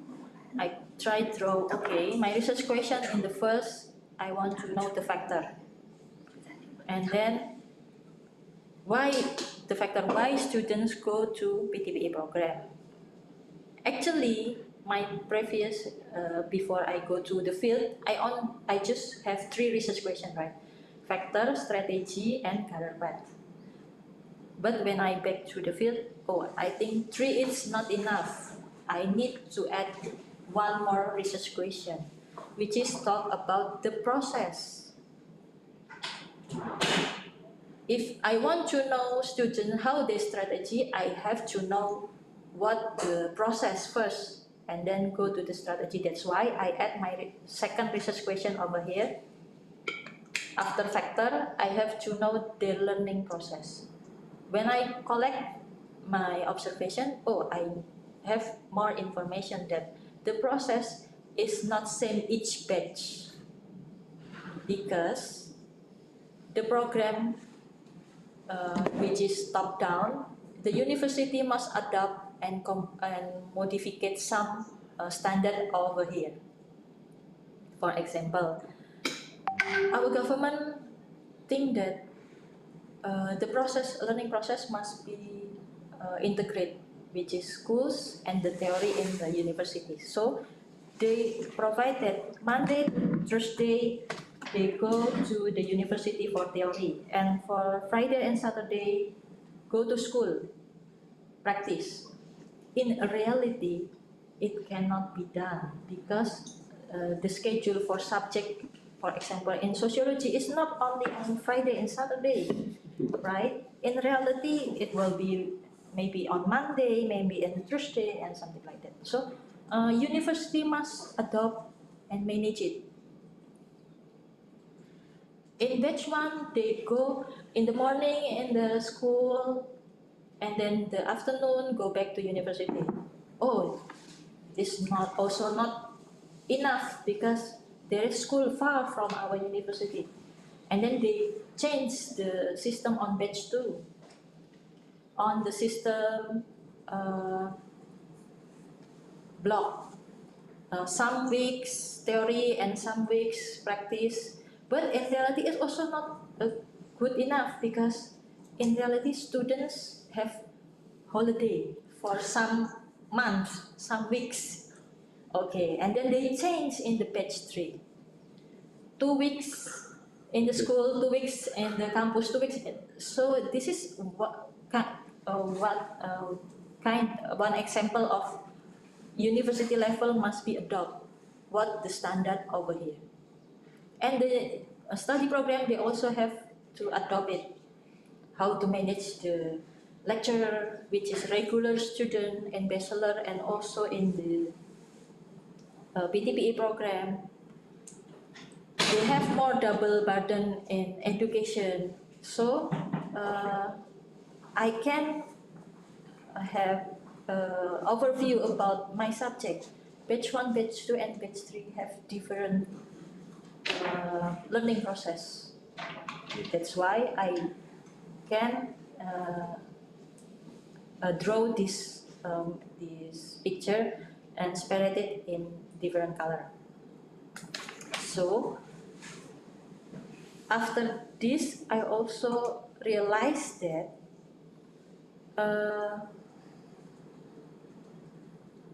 if I get the data from research question 1, research question 2, and research question 3, and research question 4, I will have the typology of factor, mechanism, strategy, and career path. But after that, what I should do? How I analyze connecting data, each part, typology, and process, and career path. How far my research explain this phenomenon? Should I construct the theory, or just supporting consisting theory, or just criticizing the theory?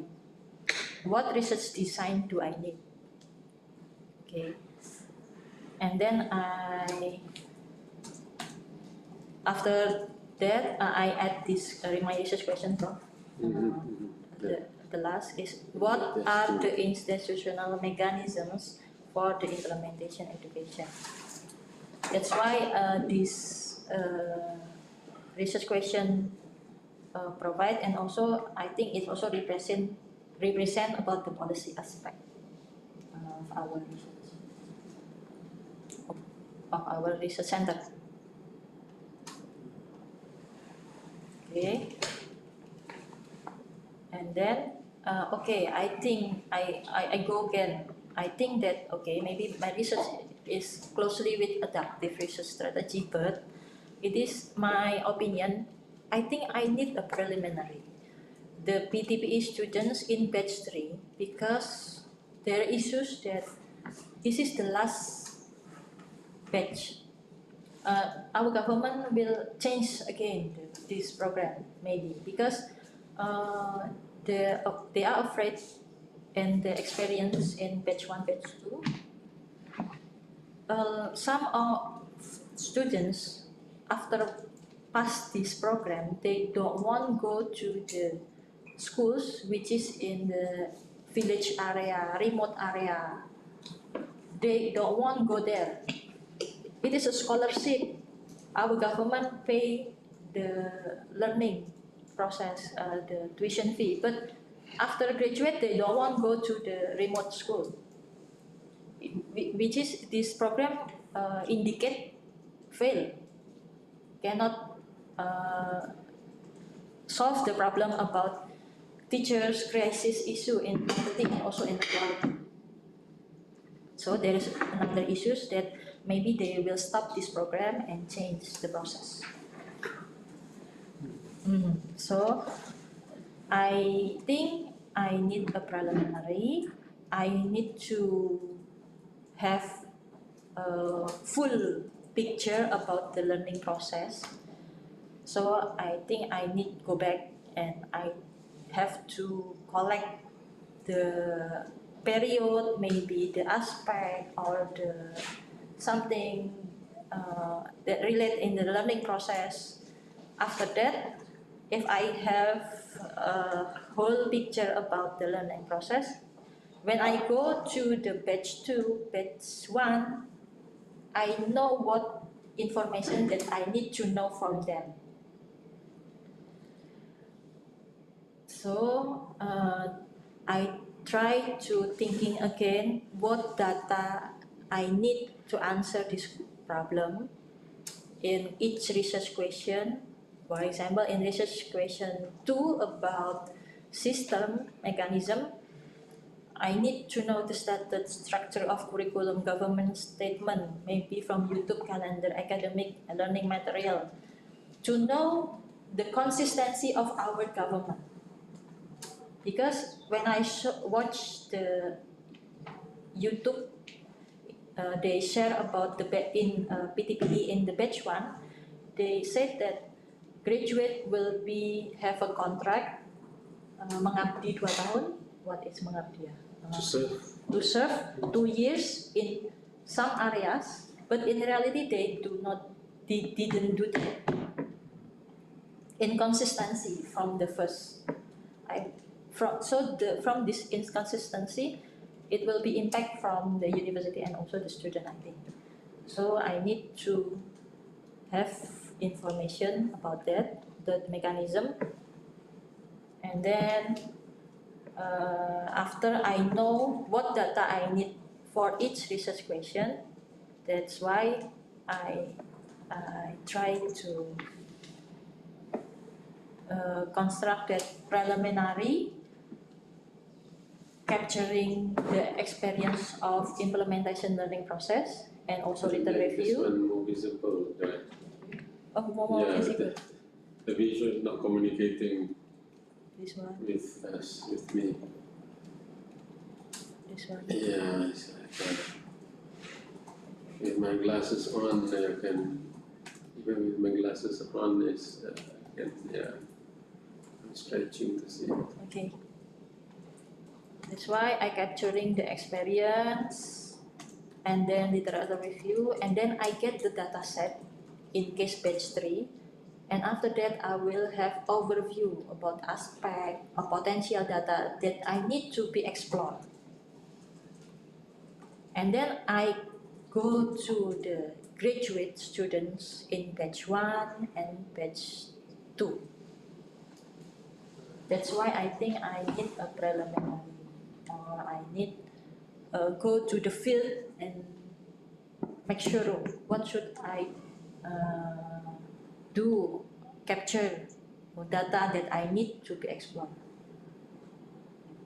So after that, I can get the full data set and I don't know.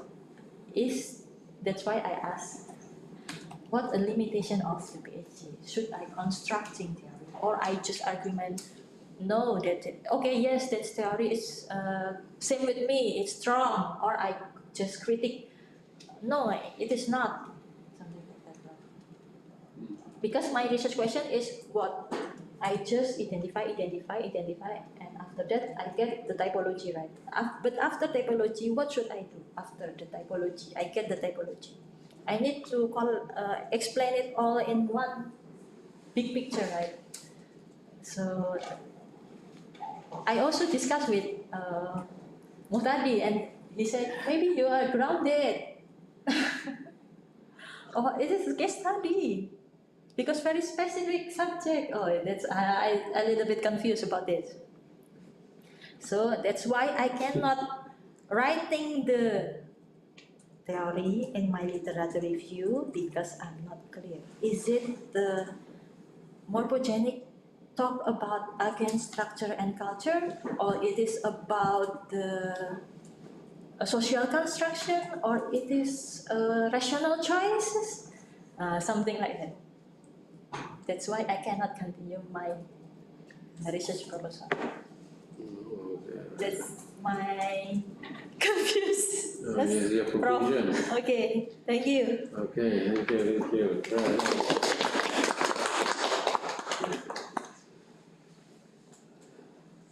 Kenapa, Prof? First of all, the visual, I was quite lost. Quite lost, maybe with the Hanif visual, but so, and there's actually, when you're lost, you go back to your compass. Where's the compass? Let's go back to your compass. Which is your research questions? Yeah. Let's go back to your research questions. You have your research question there. So you have two system controlling, isn't it? The two system controlling. No, I control. No Hanif control. Oh, okay. But you're using lightning. What? No. Last time Joanne shared the screen. Oh, yeah. Oh, okay. Share screen. Okay. Okay. Let's look at your research question. Let's go down to research question. Research question, Nick.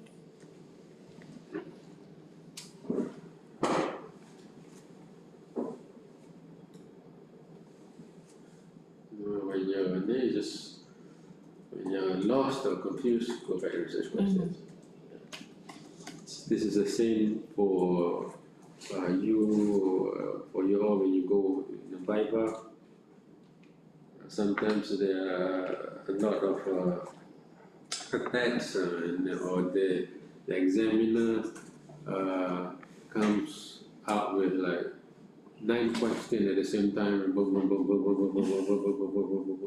You can answer which one question.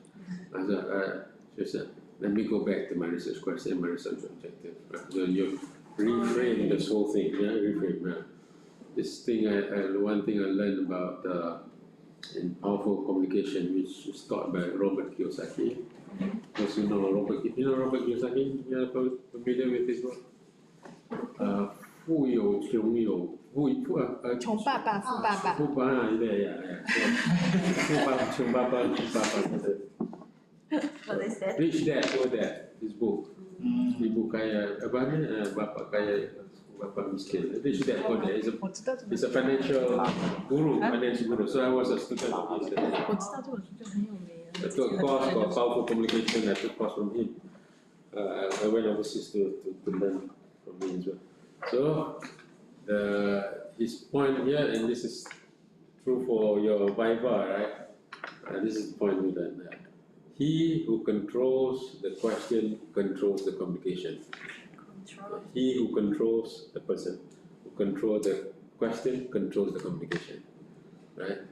So if you notice a lot of politicians, they don't answer yes and no, right? Seldom do politicians answer yes and no, right? They do not say yes and no. They will reframe the question and answer it, right? So you can do the same, but you do not have to become a politician. You just go back to research questions, right? Just stay true to your research question. So go back to research questions because, and especially I've seen this happening where confusion can really emerge in the mind of the candidates during Viva when the examiner was going. Shocked. Oh, they do not know where to answer first, right? So one way is to say, let me repeat what I heard you say. So you question, you rephrase that. You ask this, am I right? Did you say this? Did you say that? Did you say that? So rephrase back. So you put it in the line of thinking. Did I miss anything? Or then they come up, let me rephrase that. This one. You bring it to a focus, right? Alright, so if you want to simplify the whole thing, let me bring back to my research questions, my research objective. Remember that the whole thing boils down to your research objective is a question. As long as your PhD answer, your thesis answer, master's, right? Answer research questions. You have the findings, and your findings again is contributing to a vacuum. You have answered your research. You have completed your research. Yeah, it must be a PhD or master's worthy research question, of course.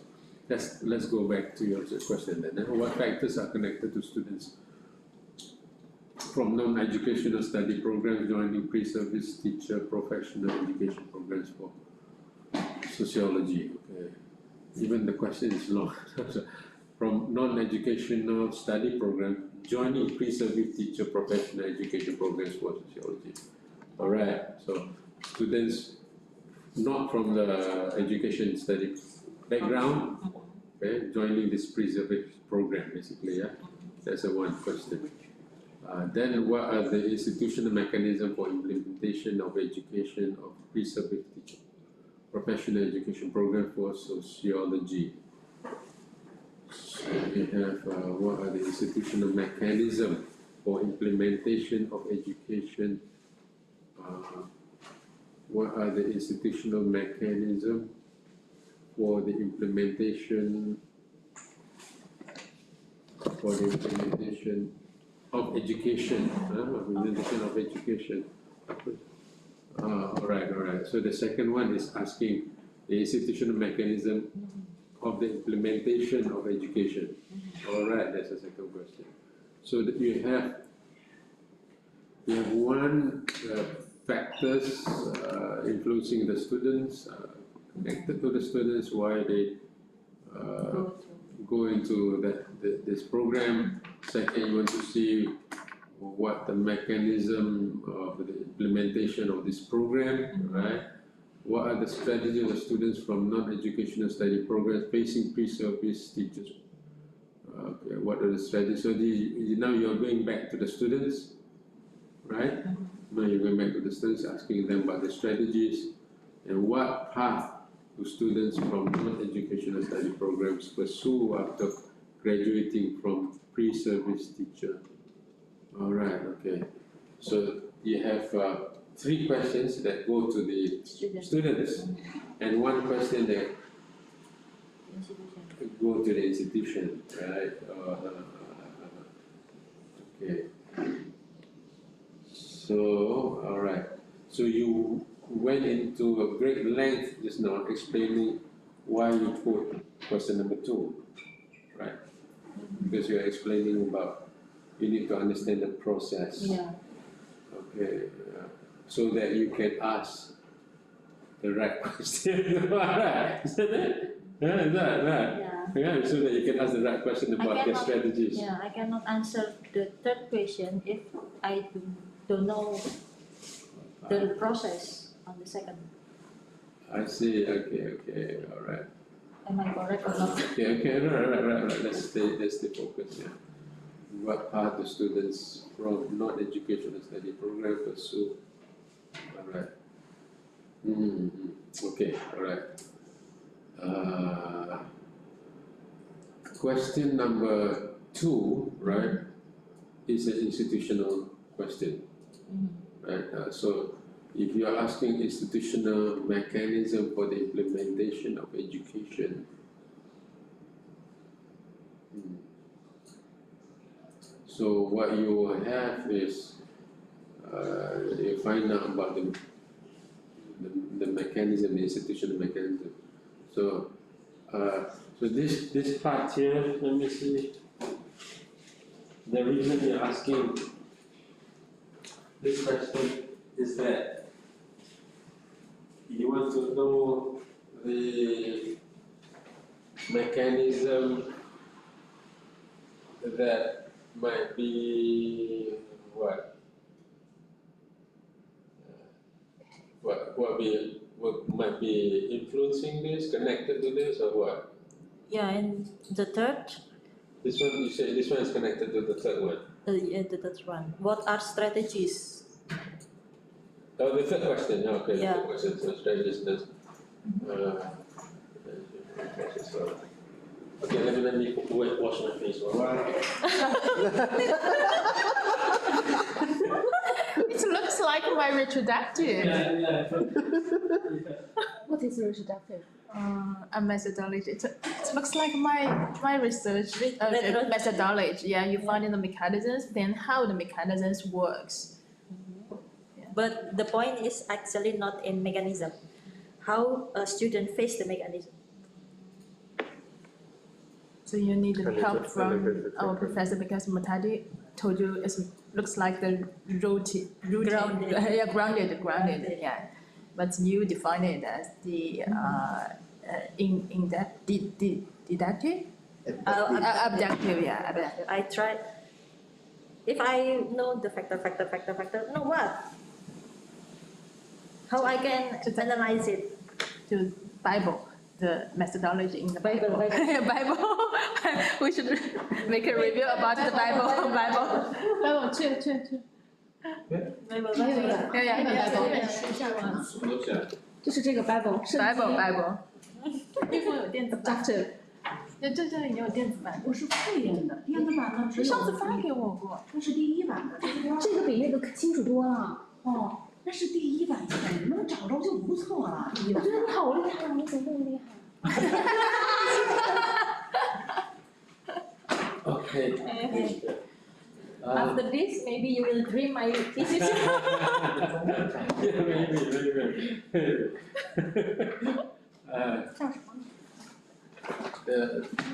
maybe. I'm not sure I understand the question about your 电 question. 版的是第一版，是模 So your question number 2 is about to understand, you want to 只有 understand 里 that 面的3张内容。哦，wait，这第二版。 you want to understand the mechanism in order to ask about the strategies. Right, that's what it is. Yeah. Is that, yeah? 复印的钱，你复印 Because what are the strategies students 在 from 哪里？ Yeah. what are the strategies of students from 你给老师，你拿我这个复印。 what are the strategies in facing, managing, handling, whatever lah kan? Facing the process of development from maybe from 它是第一版是8分钱一页， elective 第 course 6页 or non-elective course or also in the field when they go to the school practicing Yes, or facing the in the morning in the school Yeah. in the afternoon in the a lot of Yeah, assignment lot. Yes, from the yes. LMS. Yes. Okay. Yeah, I'm getting the picture now. Right. And then what career do students pursue, right? So Because the third question is a simple question, it's not a difficult question. okay. Right, so let's look at this question again. So, right.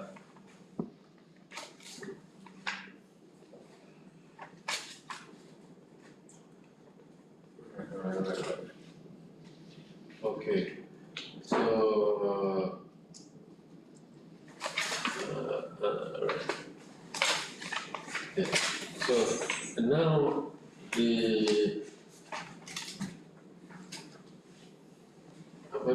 I want to relate this to your problematizing, right? Your problem statement is a big problem statement, by the way. It's like, it's a huge problem, by the way. And can you go back to that picture, the visual, isn't it? Background or We have a couple of visuals too, right? Another one somewhere further up, I think. But, maybe that one, yeah, this one. Okay, go, yeah. Okay, you highlighted a couple of problems there, right? You're saying that capture at the end of the process is that there are fewer students going into the field of sociology right now, right? I said sociology major, right? Fewer students, right? Also, students regret taking sociology major, right? There's another one, right? yeah, another issue. Right, you're framing it that way, right? You're also talking about there are about 50% of the students do not have the educator's teacher certificate, but the teachers do not have educator's certificate. So yes, okay, but this is the path for them to get the certification here. Yeah, the path is to This one. yeah. This is the path. If they go through this path, either bachelor or in-service teacher professional. Okay. You're focusing on this one? On only the red one. The red one. Yeah. In service teacher only for non-fresh graduate, but the red one is for the fresh graduate. Okay. So I will focus on they are who mostly are fresh graduate. Fresh graduate, they have bachelors. They have bachelor. They have bachelor. But if you want to be a teacher, you go to the PTPE. You go to PTPE. Yeah. Okay, So my focus is student, non-education background, go to the PTPE. They are fresh graduate. non-education background, meaning non-education degree background. Yeah. In Indonesia, we have different study program, sociology, pure sociology, Pure sociology. and education for sociology. Education for sociology or for education. Sociology education, basically. So these are Pure sociology. pure sociology. Okay, they are not education for sociology. No. Okay. Pure sociology. Alright. So you want to the visual sometimes is confusing. So put pure sociology students, going to teacher service, right? Going to teacher service. So this is the path they follow. No, they do not go to the back to the. Oh, they don't follow. Okay. Okay, they don't go for that. So this. Just pass this program. And then this program? Yeah. Oh, okay, all right. Pass this program, which is pre-service teachers professional education program.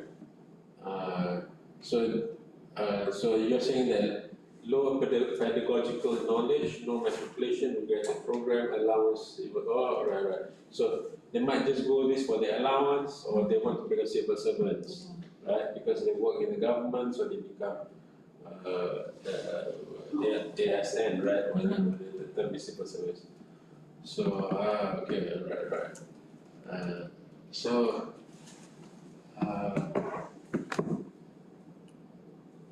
You have so here is a problem of this is a different problem here, isn't it? Then the research question. Your research question is What factor? Why they join this program? Why they join this program? Okay. So in order to know this part.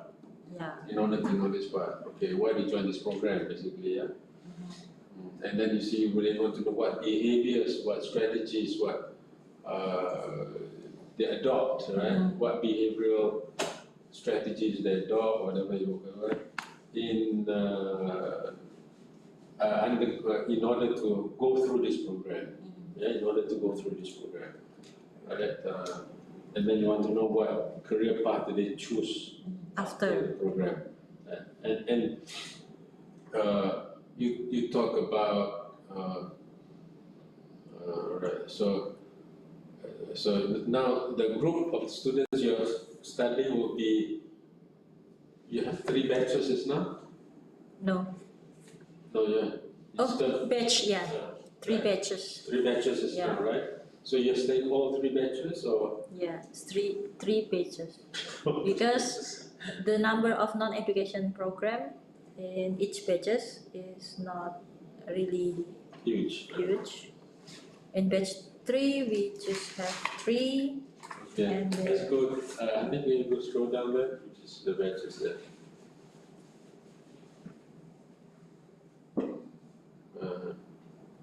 Not too many, right? Yeah, this is the one.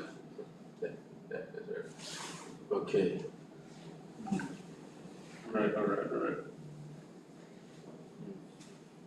Okay. Alright, so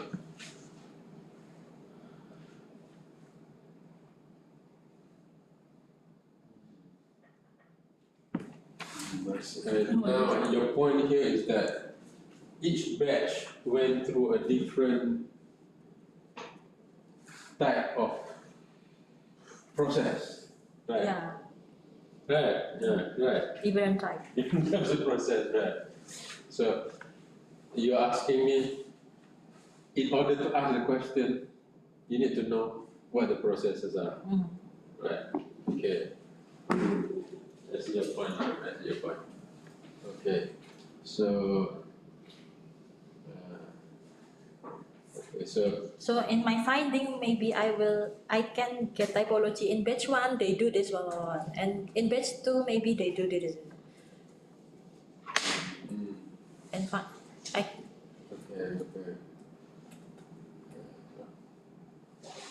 I see. Okay. So this is basically to inform you about what happened here in order to ask the question. You're saying that, right? gimana? Okay. My take on this one is that to study this is actually quite a big study.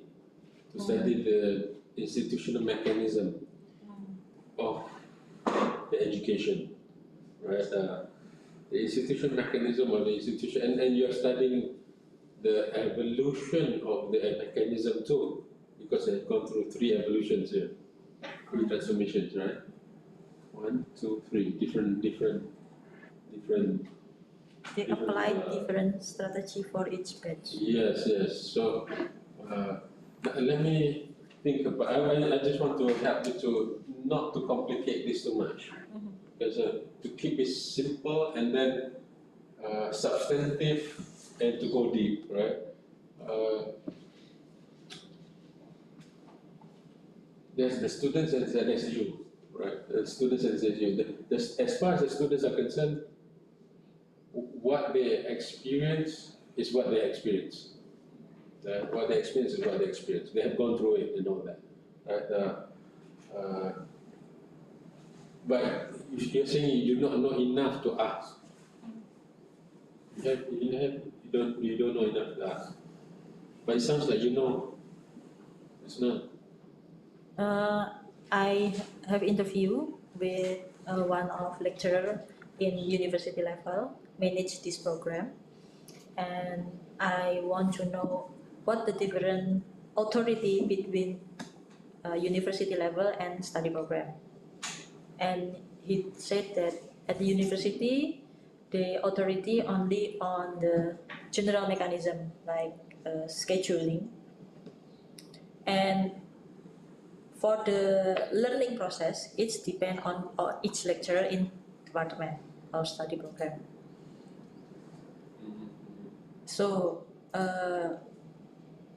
from the interview, I have an information that in the batch 1, in batch 2 and batch 3, the university in scheduling, like I tell you in the process, there are different strategy. In batch 1, they applying that in the morning they go to the school and the afternoon they go back to university, which is not effective, and then they change the strategy in batch 2.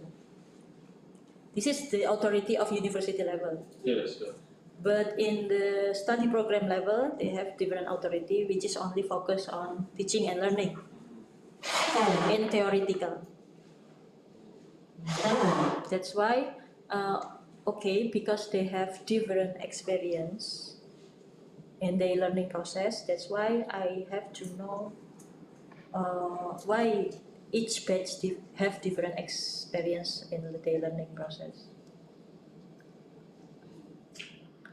Or I just need keep it. I think you do not need to know why, as in the objective reality. You are saying a very subjective reality here.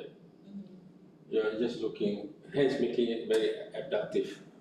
This part is very subjective. It's not very. It is subjective. So whatever that is introduced here, it's been experienced differently by different people, right? And that's the experience that you want to capture, and the essences of the experience that you want to capture. So, and now, my take is that you do not want to go too deep into this one, because you will be capturing a deep. This is a it's an institutional study kind of thing. At first, when you were talking earlier on about what theory to use, I was thinking, okay, since this sounds like institutional theory at work, because they're institutionalizing a particular type of curriculum and the scheduling and all that. But after going through the whole explanation and understanding better now, you can just focus on the abductive part of the research, which is how they interpret and how they experience it, and what were their behaviors in responding to this, right? And you have three different groups to compare. Right? And that is a good comparison to have three different groups, and I think there's a rich enough data findings you can arrive at from this, just studying this part without studying that part. Now, you probably need to explain a bit in your literature, as in the background of the research, or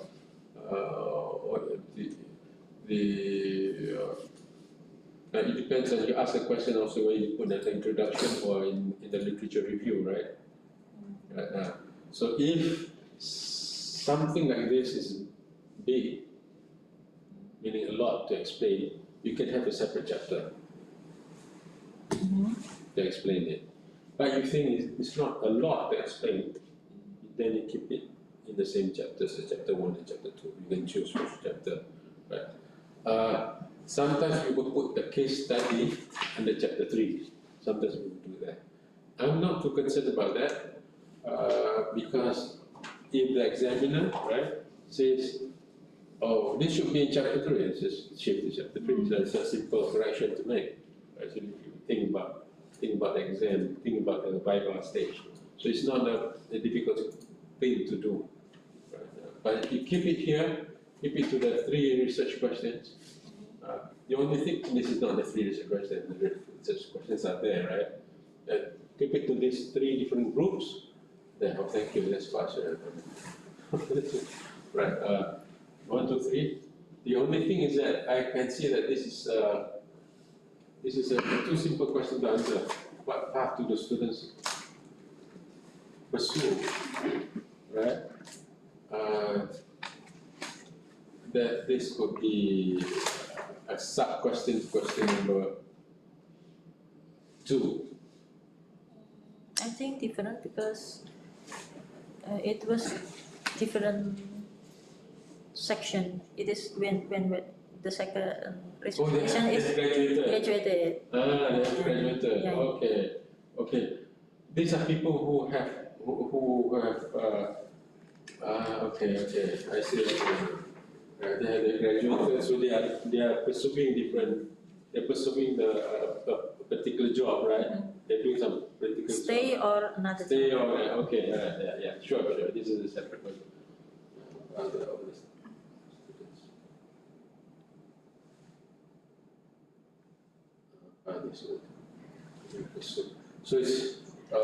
So it's this is ongoing right now, right? I was thinking this one, what do they want to pursue, right? This is they're actually pursuing, right? So what career path are the students pursuing then? How about that? What path are the students pursuing? After they graduated, right?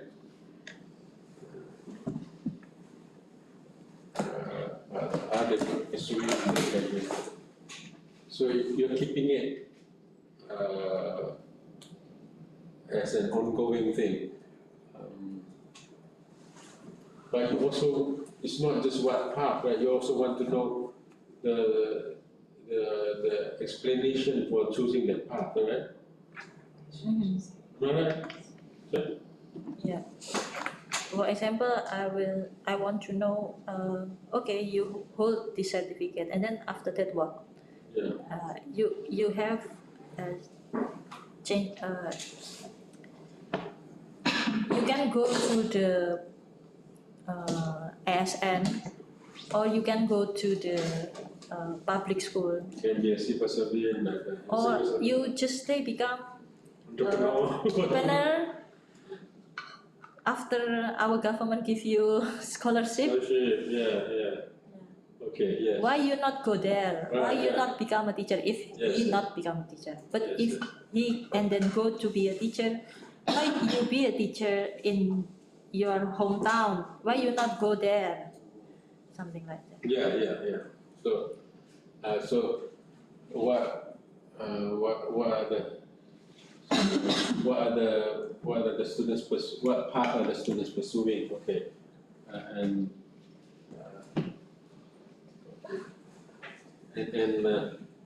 what are you want to know the reasons too, right? The reasons, right? Yeah. If we know the reason, we know why this program fail or not. Yeah. So you can what were And my mission is challenging our Mahkamah Constitution result that non-education student can be a teacher.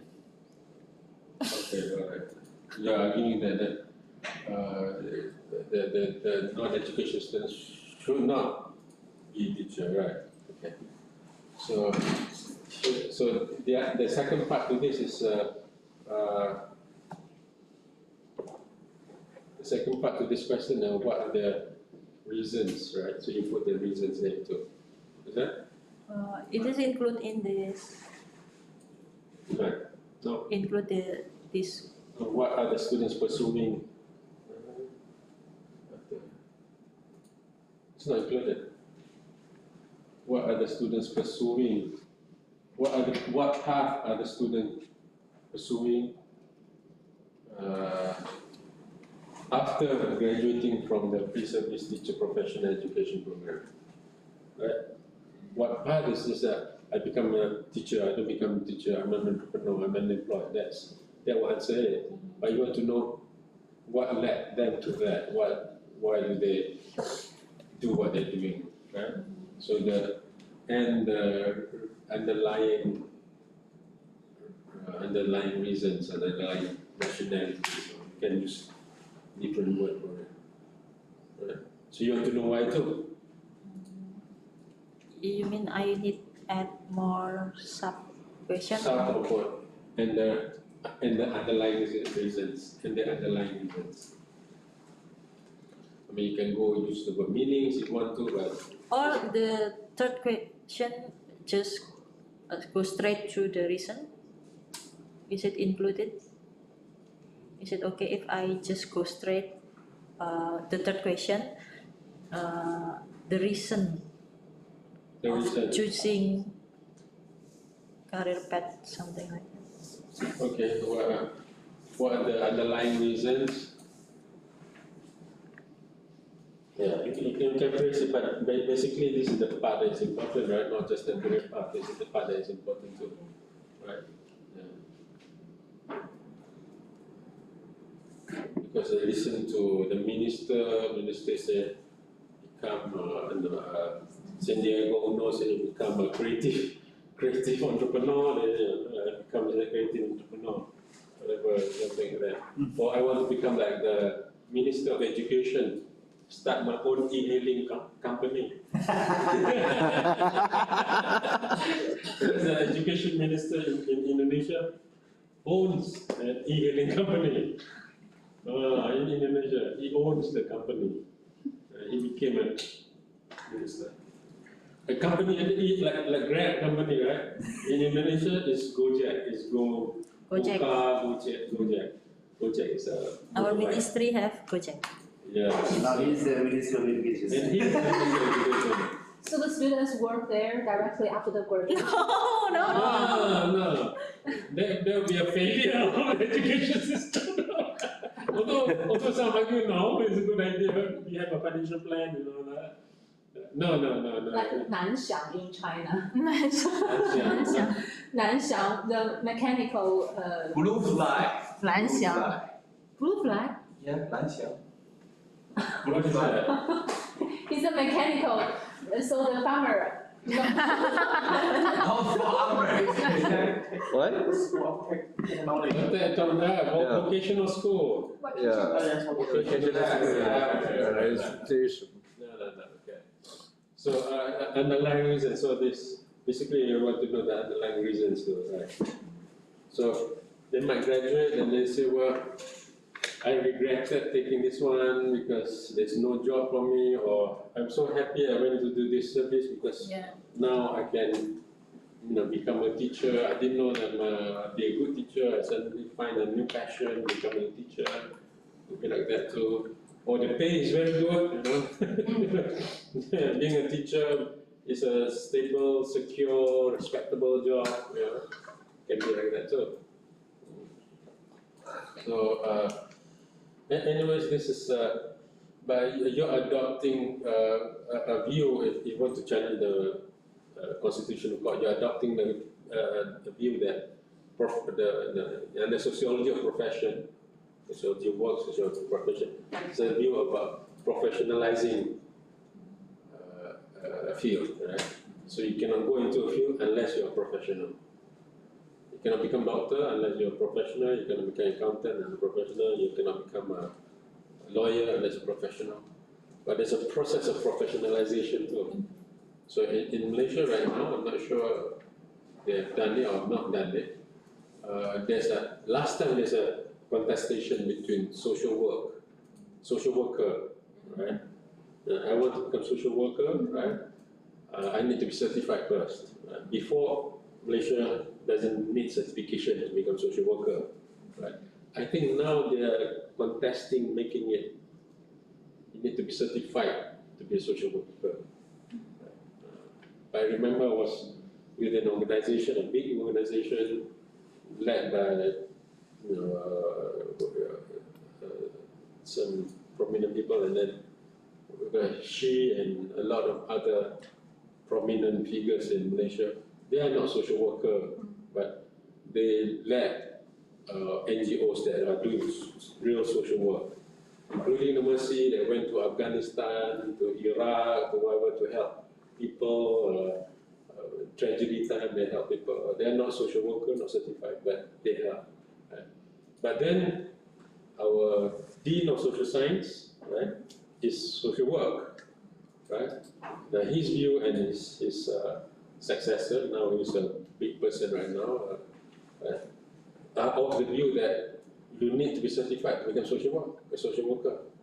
So there's a contestation a bit. I don't So know. I do not catch the process because when I back to the field, I found that there is wrong in the process of the certification process. This one, yeah, the Yeah. certification process, yeah. Because not all lecturers come from education and understand what subject is. And also the process of the certification when our government think they was success develop a new program which is integrating experience and theory in reality, they cannot manage it in the field well. So in my way of thinking is okay, there's something wrong when the unprofessional process produce unprofessional.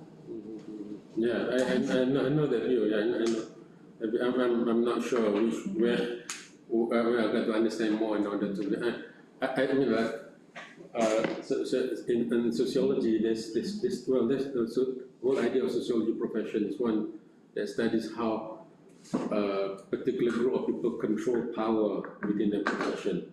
So no matter how good the nurses are, they cannot become doctors.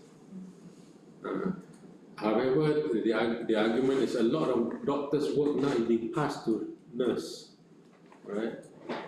And nurses are taking on the doctor's work and not the doctor's pay.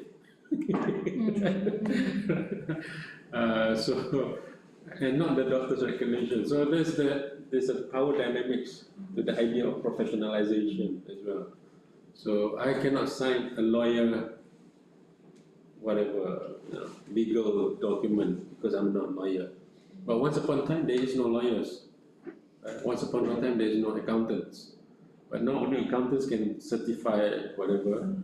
You know what I mean? So there's a process of controlling knowledge and certifying that I'm an authority of this knowledge, and only I have the power to authorize whatever. So in your discussion later, which is in a policy discussion, you could have this deliberation, right? Which is fine. Right? You can have that deliberation on the strengths and weaknesses of professionalizing. There are areas like social work, for instance. Right? A lot of people want to become social workers, right? But they do not have social works certification going through. Do I need to go through 4 years of training to become social work in order to become a social worker? No. So it's a good question, yeah? Because what does social worker do? Well, then you got to ask that question. Right? Does a social worker go and do counseling, or what? So what kind of social work is also a relevant question to ask. Right? So like therapists, or I'm talking about psychiatrists, right? Psychiatrists, people who treat people with mental problems. I mean, all parents are supposed to be some kind of psychiatrist, right? Okay. Or they actually need psychiatrists themselves. So that's another story. But now, in the compartmentalization of knowledge, you have problem, you send kids to psychiatrists. Yeah. Right? So you eventually think that you do not know, you do not have the knowledge. That's another interesting part to the whole professionalization. You know that sociology is a field that is critical, right? So we are critical of social reality. So especially against power, we are critical against power. Whenever somebody claims power and wants to control power, we will look at it. There's something wrong here. But that's a different story because there's a discussion part of your work. But here I think question number 3, if you put that in, then it will complicate matters, John, for you to answer this question, right? So I don't think you need this part of in your research question, right? So, but I understand now I understand when you go deeper into your explanations. Now I understand why you put it in, because you want to have questions to ask the students, right? That's the thing. Then the other things that I'm thinking from the point of view of a PhD strategy more than would this help your PhD strategy or would it not help your Viva and things like that. I think it will create more confusion for the examiner than. Because one thing is I talk about the system, Yeah. and this one is the experience Passing the system. connecting between agent and actor in the system past. Yes. Yeah. So explaining the system itself is a challenge. So that alone is a research. Although this is not too complicated, I think it's complicated enough, but not that complicated. But the institutional mechanism can go very high up, right? Because we are talking about ministry level. And ministry level, I will use only on video, YouTube, statute, something like that. So based on literature. Yeah. Yeah, I will try email them, but I'm not sure they want To talk reply, with us. Of course, yeah. Yes, and of course you can scope it, say, well, I want to study only this part of the institution, not all parts of the institution.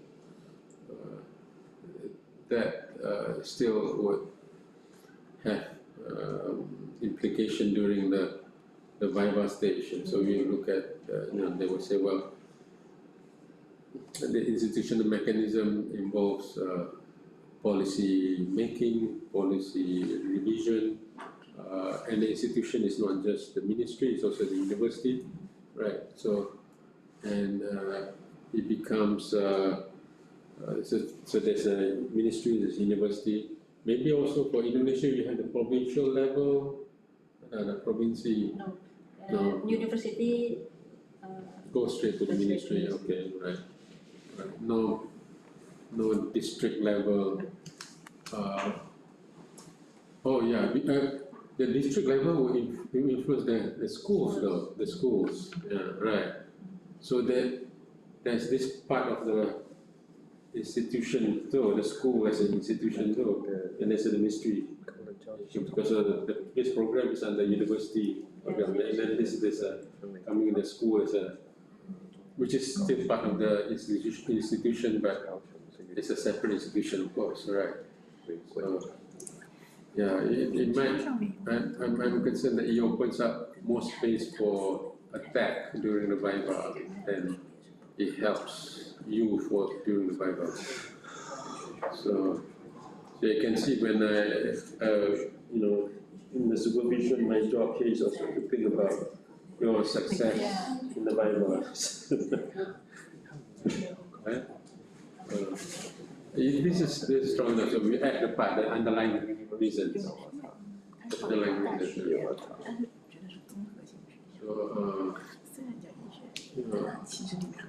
of course, Support, not the main.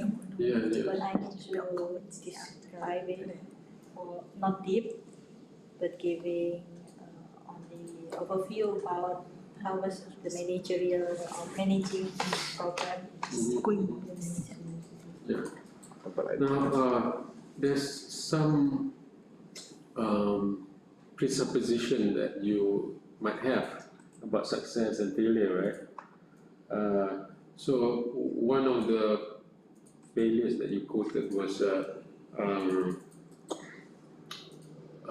what is it? Students regretted taking sociology major.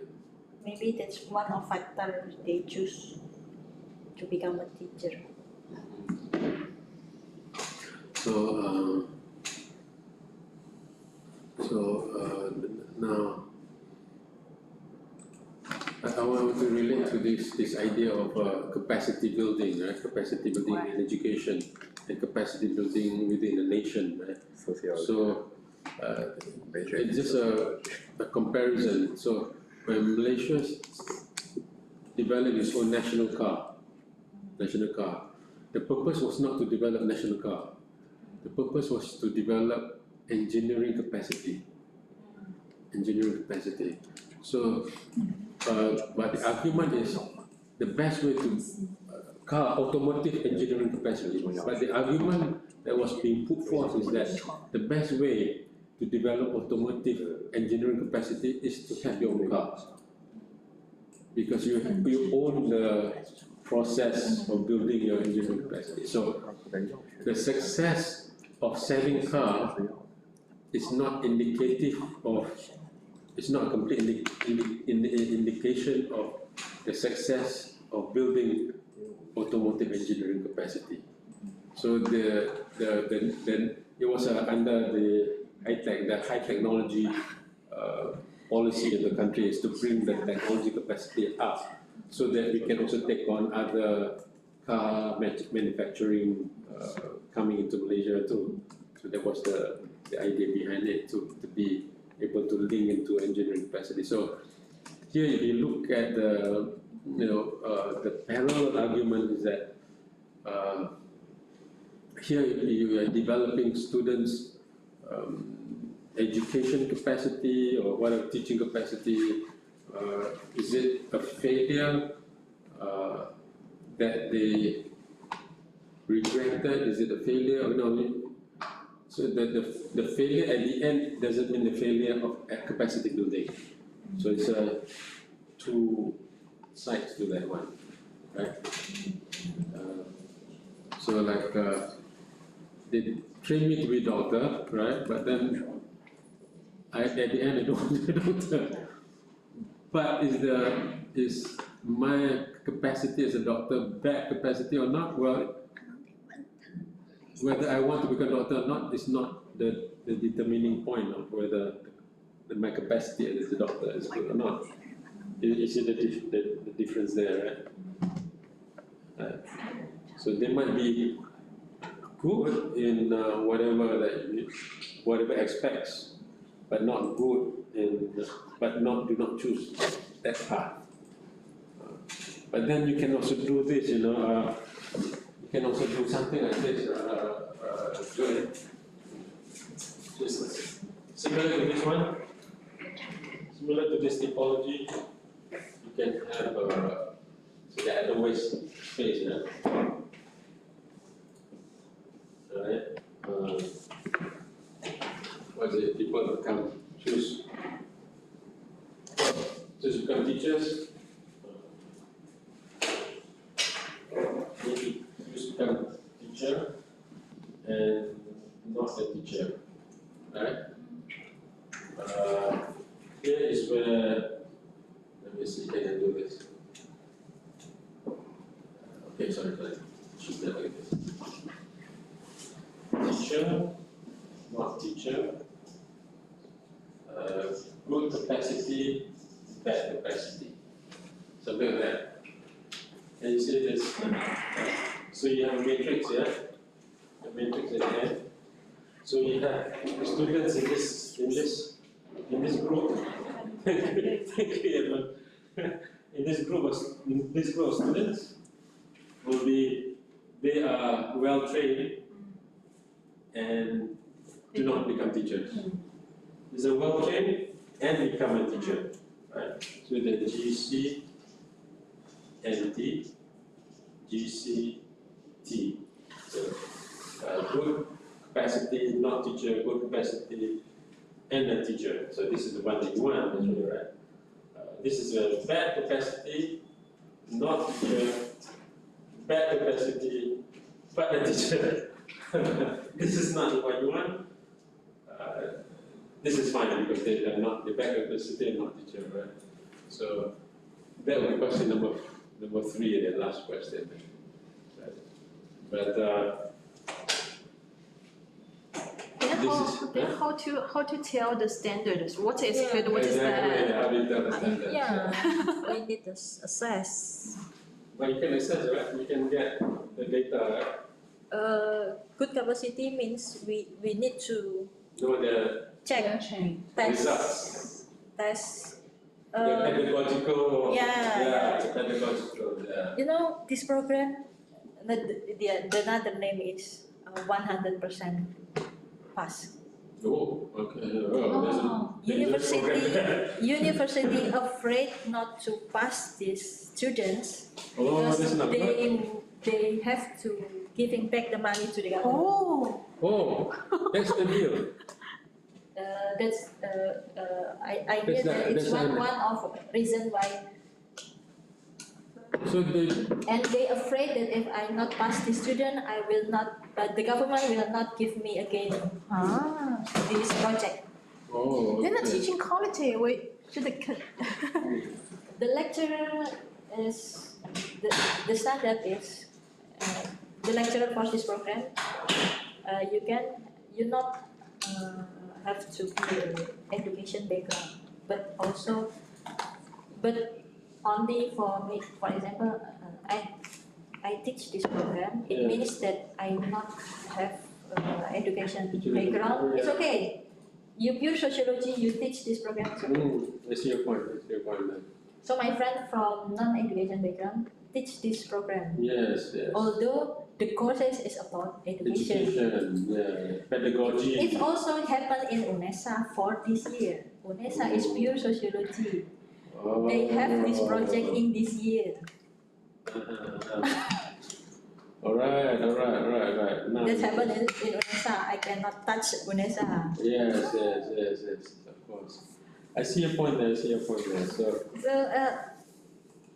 but the argumentation of our ministry is, this is new program. We create new program.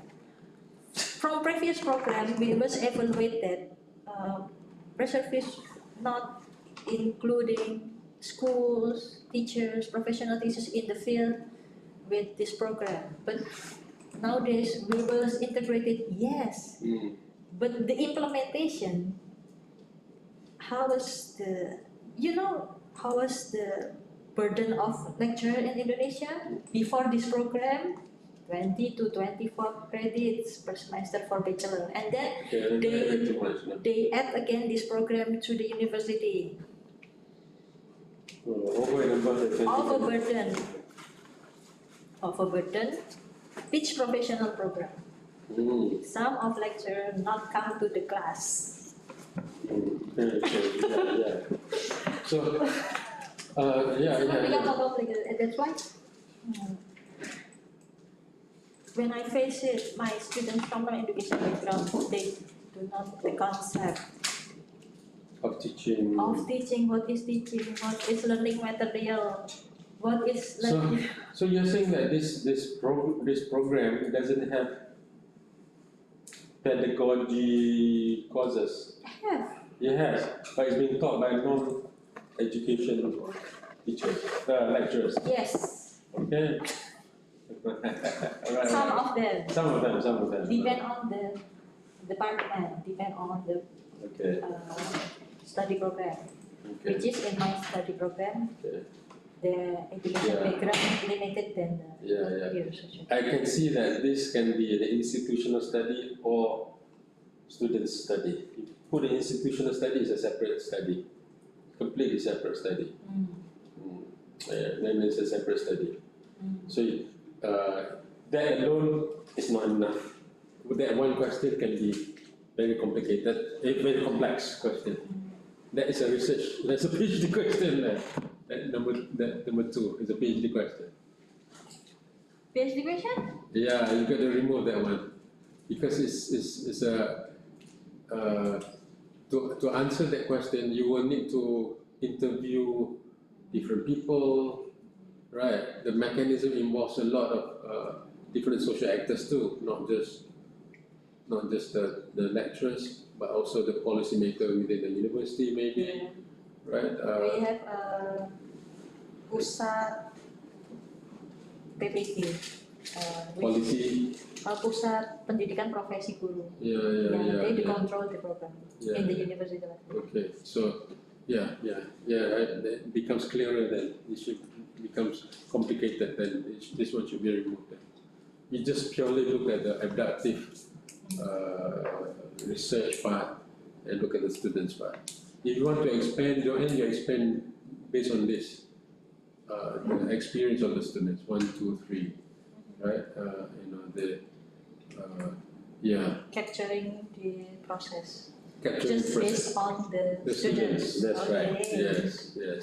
So that's why my question is, I'm not really confident because it looks like it's very easy. It is only asking the students. Yes. That's why I'm not really confident. The question is right. The question is this, and just this will help the program, by the way. You can ask the students, what were their experiences of the process that they went through. So the experiences of the process that they went through under this program. So they will explain and get them to give meaning to their experiences, right? The research question number 2 become what are the experiences of the processes of this program? Keep it simple for the question of this program. And what meanings do they attach to these experiences? Right. Is that a baby? No. Yeah. Oh, I think his family, but his wife and his kid. Can bring in. Oh, okay. Can bring in the That's Eugene's son. Eugene's son. To study at a very beginning, at a very young age. Yeah, can bring it. And then for question number 3, right? So they have the experiences, what are the experiences they went through on this of the process, right? And what are the behavioral strategies, what are the behavioral responses to respond to the process? So one is the experience they go through, right? Excuse me, The one, Dr. Ronnie, we have a test. Yes, hello. Hi. This is your son. Yeah. Hello. What's the name? He's a bit shy. He just almost 2 years old. 2 years old. Still in 1 month. Ato. Oh. Ato. Ato is me. Son? Ato is my grandpa. Grandpa. Ato. In English name Albert. Chinese name Liu Zichen. Zi means regulation. Chen means Success. 前后鼻音不分。星辰大海的辰。那我星辰大海的辰。So how can I? Morning. Stars. Morning star is like Oh, yeah. 你不是要来看吗 He can start his PhD program early. He might graduate first, never know. Maybe faster than me. Or younger. A little bit shy. It's okay. Okay. Please continue. So the first one is what are their experiences? Well, what are the experiences of the processes of the program? Become research question 1 or 2? The first is question factor, one right? Still maintained. Yes, the first is factor. Yeah, And the yeah. second is? Factors, right? Factors or what? But the second one is that one. The I experience. mean the self-type, yeah. So they will describe the process now. So they describe the process. So if you want to keep it simple, in the interview, you can skip the word experience. You ask them what are the process in the interview. But in your research question, it is the experiences. Because it's not the process itself, right? It's the experiences of the process, right? And then either you make it question number 3, or this is question number, sub-question can be sub-question 2. What are the behavioral strategies in undergoing this program? Behavioral strategies or behavioral responses. Yeah, in some ways, Muzakir is right that this looks somewhat like grounded theory, but it doesn't have to be grounded theory. Understand, grounded theory can be inductive, can also be abductive. It can be both. It can also be reproductive, depending on how you do the grounded theory. So, but generally, in the literature, they will say inductive, but it depends on how you execute the grounded theory. So, the third question is what is it? What are the behavioral strategies, or you can say responses to the processes of the program? What are the students' behavioral responses or behavioral strategies? What that says, you know? What? Behavioral responses, stress, behavioral strategies in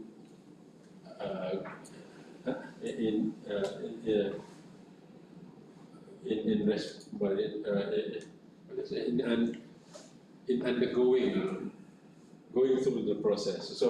So they, what you want to ask the process, you want to ask how they respond to the process. Right? So capturing the process based on their based on experience, and then the responses of this process. That's right. That's right. So you're not capturing the process through the based on institution, but capturing from the students. From the students, right? So you're still capturing the process because the process is experienced differently by different students. So keeping it very abductive there. So it's not an objective process, it's a subjective process.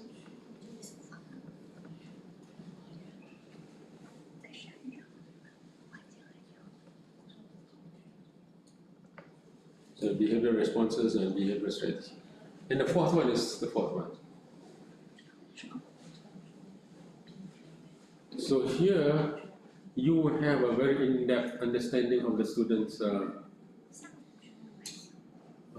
insights, experience, meanings attached to this, and what do they value, you know, how does it change them or not changing them, and how do they, what process do they experience and not experience. Yeah.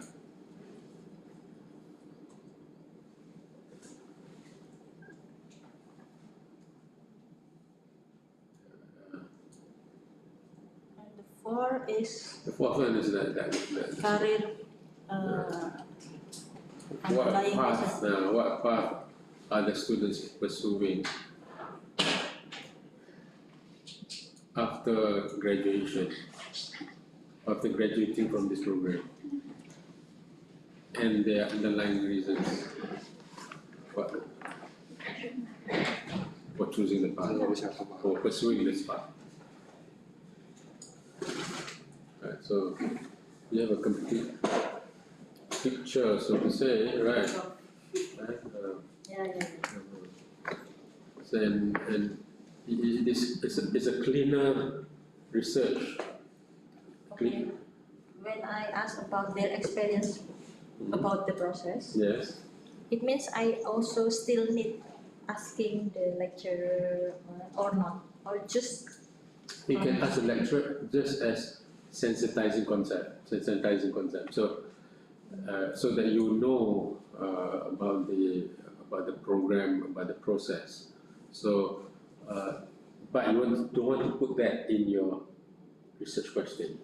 Right, so you want to put that in your background of this research, in the case study rather. So you can call it case study, you can call it the background of the research, so you're capturing that. So you're doing an early research on that one, you're right, you can do early research on the process and use it as a sensitizing concept to ask them. When you have your teacher present in the class, what activities did you go through? How about when the teacher is not around the class? You can ask the question, how about your program? You went to the school and then this week you went, the next week you don't, that kind of thing, you can ask. So you basically for abductive research, you've got to bring out the question, bring out the answers from the student. And then you say, how do you feel about it? What do you think about that? So the power comes in when you ask that moment of experience. You're actually shifting very much to phenomenology here, how they experience the phenomena. So this is nearly with phenomenology, Yeah, case study. Yeah. It's phenomenology. It is phenomenology if you don't want to call it known, it's fine. So that if you want to be known as somebody who carry out phenomenology, might as well do it, which I would recommend, of course, because might as well have it. If you're doing grounded theory, say you're doing grounded theory. Might as well, that might work.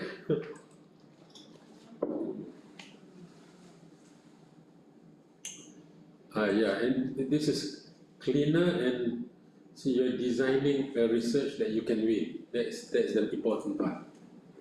They can succeed in this research. So, the Sun Tzu principle, win the war and then go into the battle.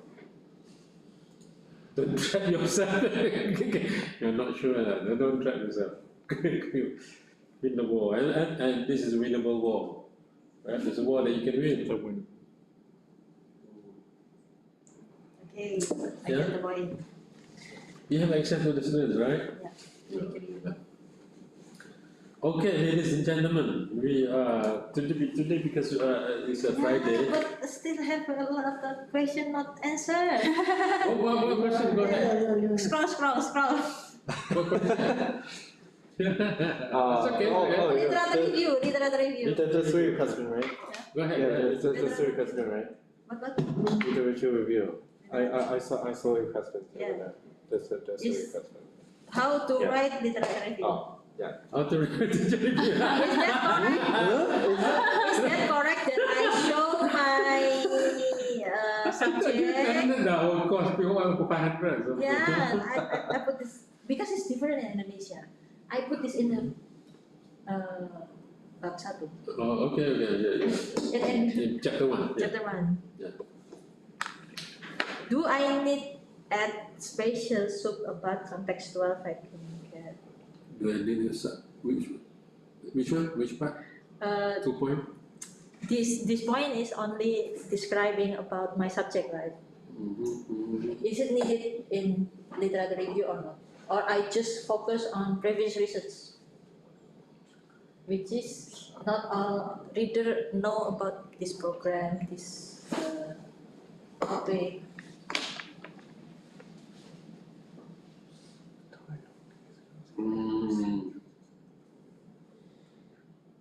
Yeah, I see your point. Now. Okay, this one is actually describing the program. So literature review is literature review tends to be thematic, education, right? Teacher, right? Teacher's training, right? The kind of literature review. So what literature has outlined is out there on education curriculum, that kind of thing. So here you are going specific. It can be part of chapter 2, which is fine. Or chapter 3. It can be part of chapter 3. Three is method 4. Chapter 3 usually is method, Method, yeah. 4 it means. I move it in the chapter 4, introducing my subject or introducing the program. Or is Oh, okay. So chapter 4 is usually the finding, right? Let me see closer. Yeah, obviously. Let's see closer. There is very good eyesight. Push up, push up. Okay, learning outcomes. This is very PTPE, very specific. This is still the PTPE. Okay, so this is so chapter 4 is usually the findings. So this one is not findings. You can put it under chapter 3. You can put chapter 2. chapter 2 is okay. Chapter 3 is fine. Chapter 2 is fine too. So chapter 2 can be about the case you're studying or something like that, right? So it can be simple as that. So, but remember, don't put it as a research question that you are researching on this one. That is the point. So yeah, it can be chapter 3, it can be chapter 2. Oh. Right? Some people put the case under chapter 2, chapter 3, which is fine too. And if the examiner says move it, you move it. There's no big problem at all. Yeah. Some feels that it's even in some cases when this is long, you make it a separate chapter. If it's long and you say you think it warrants you need a separate chapter, you can even make a separate chapter, which means it will be chapter 3, and then your chapter 4 is your methodology chapter. Might be a good idea though. Might be a good idea. It is a separate chapter. If you have a lot, it looks like you have a lot. Yeah. Because not all, like examiner know about this program. Yeah, the examiner, and then this will help make your thesis thicker. So for Lee as well, maybe if you think you want to explain about the entrepreneurship program, you want to explain better, you can make it a separate chapter, or like if you're doing the double reduction, you want to make it a separate chapter, so it will be chapter 3 before your methodology. Might be a good idea to have a separate chapter. If you have a lot to say, but you have like 3 pages, don't do that. That's just weird. Chapter 3, I think chapter 2 is about this, and 3 is theory, framework, and then the third is method. 在研究方法前，因为如果像你的双减政策如果需要很长的说明的话，就可以单独把它做成。 It depends on the 在 logic 第二 that you 章 want 放 to 第3章之前，放在 methodology 之前。 Because I'm afraid that there is strict chapter like this. Okay, yeah. 多写多错上参 Yeah, 考 in fact, 不打算要展开。 like the double reduction 为了凑废话， program, that the double reduction is it program or law? Policy. Then if you have a lot, then you can create a separate chapter. So over here, for you, Joanne, if you have something about specifically about this program, right? You can draw into it. Just boost this chapter, make it a good chapter. Make it a good chapter, right? And then that itself can be a publication. Yeah. Right? So that can be, that's true for the year as well. And that chapter can be a publication itself. So you can link this chapter with the literature review, so you can have some theory and contextualization of the theory too. That could be There needs to be a little article. article, yeah, it could be article, right? Yeah. By the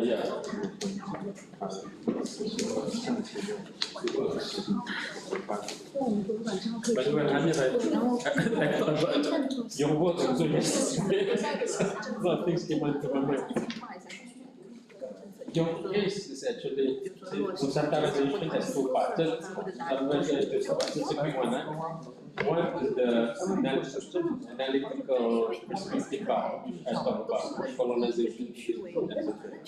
The other one, which we look at my whole presentation, is about the phenomenal Nusantara. Yours is phenomenal Nusantara. So the spaces are being Nusantarized or real Nusantara. Is it? So before you separated, right? Now you are building an institution that is much more Nusantara-ized. I think it became to be, and nowadays his research project will just Yeah, the rebuilding of Nusantara kind of thing. Yeah. That would be Nusantarization. Yeah. Yeah, sometimes, I got something there for you. Any more questions? You have more questions? Yeah, questions about? Should I connect it with another country? other country. Oh, correct. Yes and no. Okay. My take is on comparison is this. Should you do other countries? And I'm passing to you the knowledge that my supervisor passed to me. He said it's good to have comparison with other countries. It shows that you are reading around the literature. But there are more than 100 countries in the world, right? So you cannot be covering all the countries. But you just want to demonstrate to the examiner that you have actually read around the literature, right? So you want to bring enough literature into your literature review, right? And part of how you do it is to bring in other countries, similar cases, parallel situation in other countries. And then what you also do is you footnote it. So good thesis visually will have footnotes, a lot of footnotes. So thesis that have a footnote look like you have done a lot of literature, look like you have done a lot of work. Of course, the look is important. I'm telling you how to succeed, right? But you cannot do, you cannot just put in there some not connected. Of course, it must be connected to your work. Now, how do you do that quickly? Come and show you. Could be with that the earphone with me. Okay, how do you do it? Maybe the Bible. Huh? The Bible. This is how you do it. Okay. You're doing adaptive research, right? Adaptive research. Who is doing the adaptive research here? Adaptive research. Who is adaptive research? Who's the adaptive research? Adaptive? Adaptive, okay. So, Reductive. Oh, no. all right. I mean inductive. Rebellion. Rebellion. I'll tell you too. Adaptive. So this is a book, right? So you want to do literature review. You're doing adaptive. You don't start here. You start from the back. Where is adaptive in the back? There. Sample article. No, the index. The index. So the index should have the It's word. already categorized it to different methodologies. Yeah, that is in the table of contents. But this is in the index. So the index will have the word abductive, right? So then C strategies. So here they actually have abductive, C strategies. So you go with strategies. Strategy. There. Strategies abductive. Right? So this is abductive. Page 10, 19, 79, 84, 89, 90. So when you do citations, when you do your literature review, and when you footnote, put that in according to BP, right? And then you have the pages there, the pages. So what you do is, page 10, Norman touches on abductive research strategy, and the point that he was highlighting was about the manifesto for research strategy. So you have keywords, that alone is good. So you do literature review, you can do like a summary of it, put it in, right? Right, so it helps. Then usually, how many literature reviews shall we list? Usually, how many literature reviews shall we list at our thesis at the back? Should we spread it in the, okay, this is literature from this year to this year. 5 years, Oh. 10 years.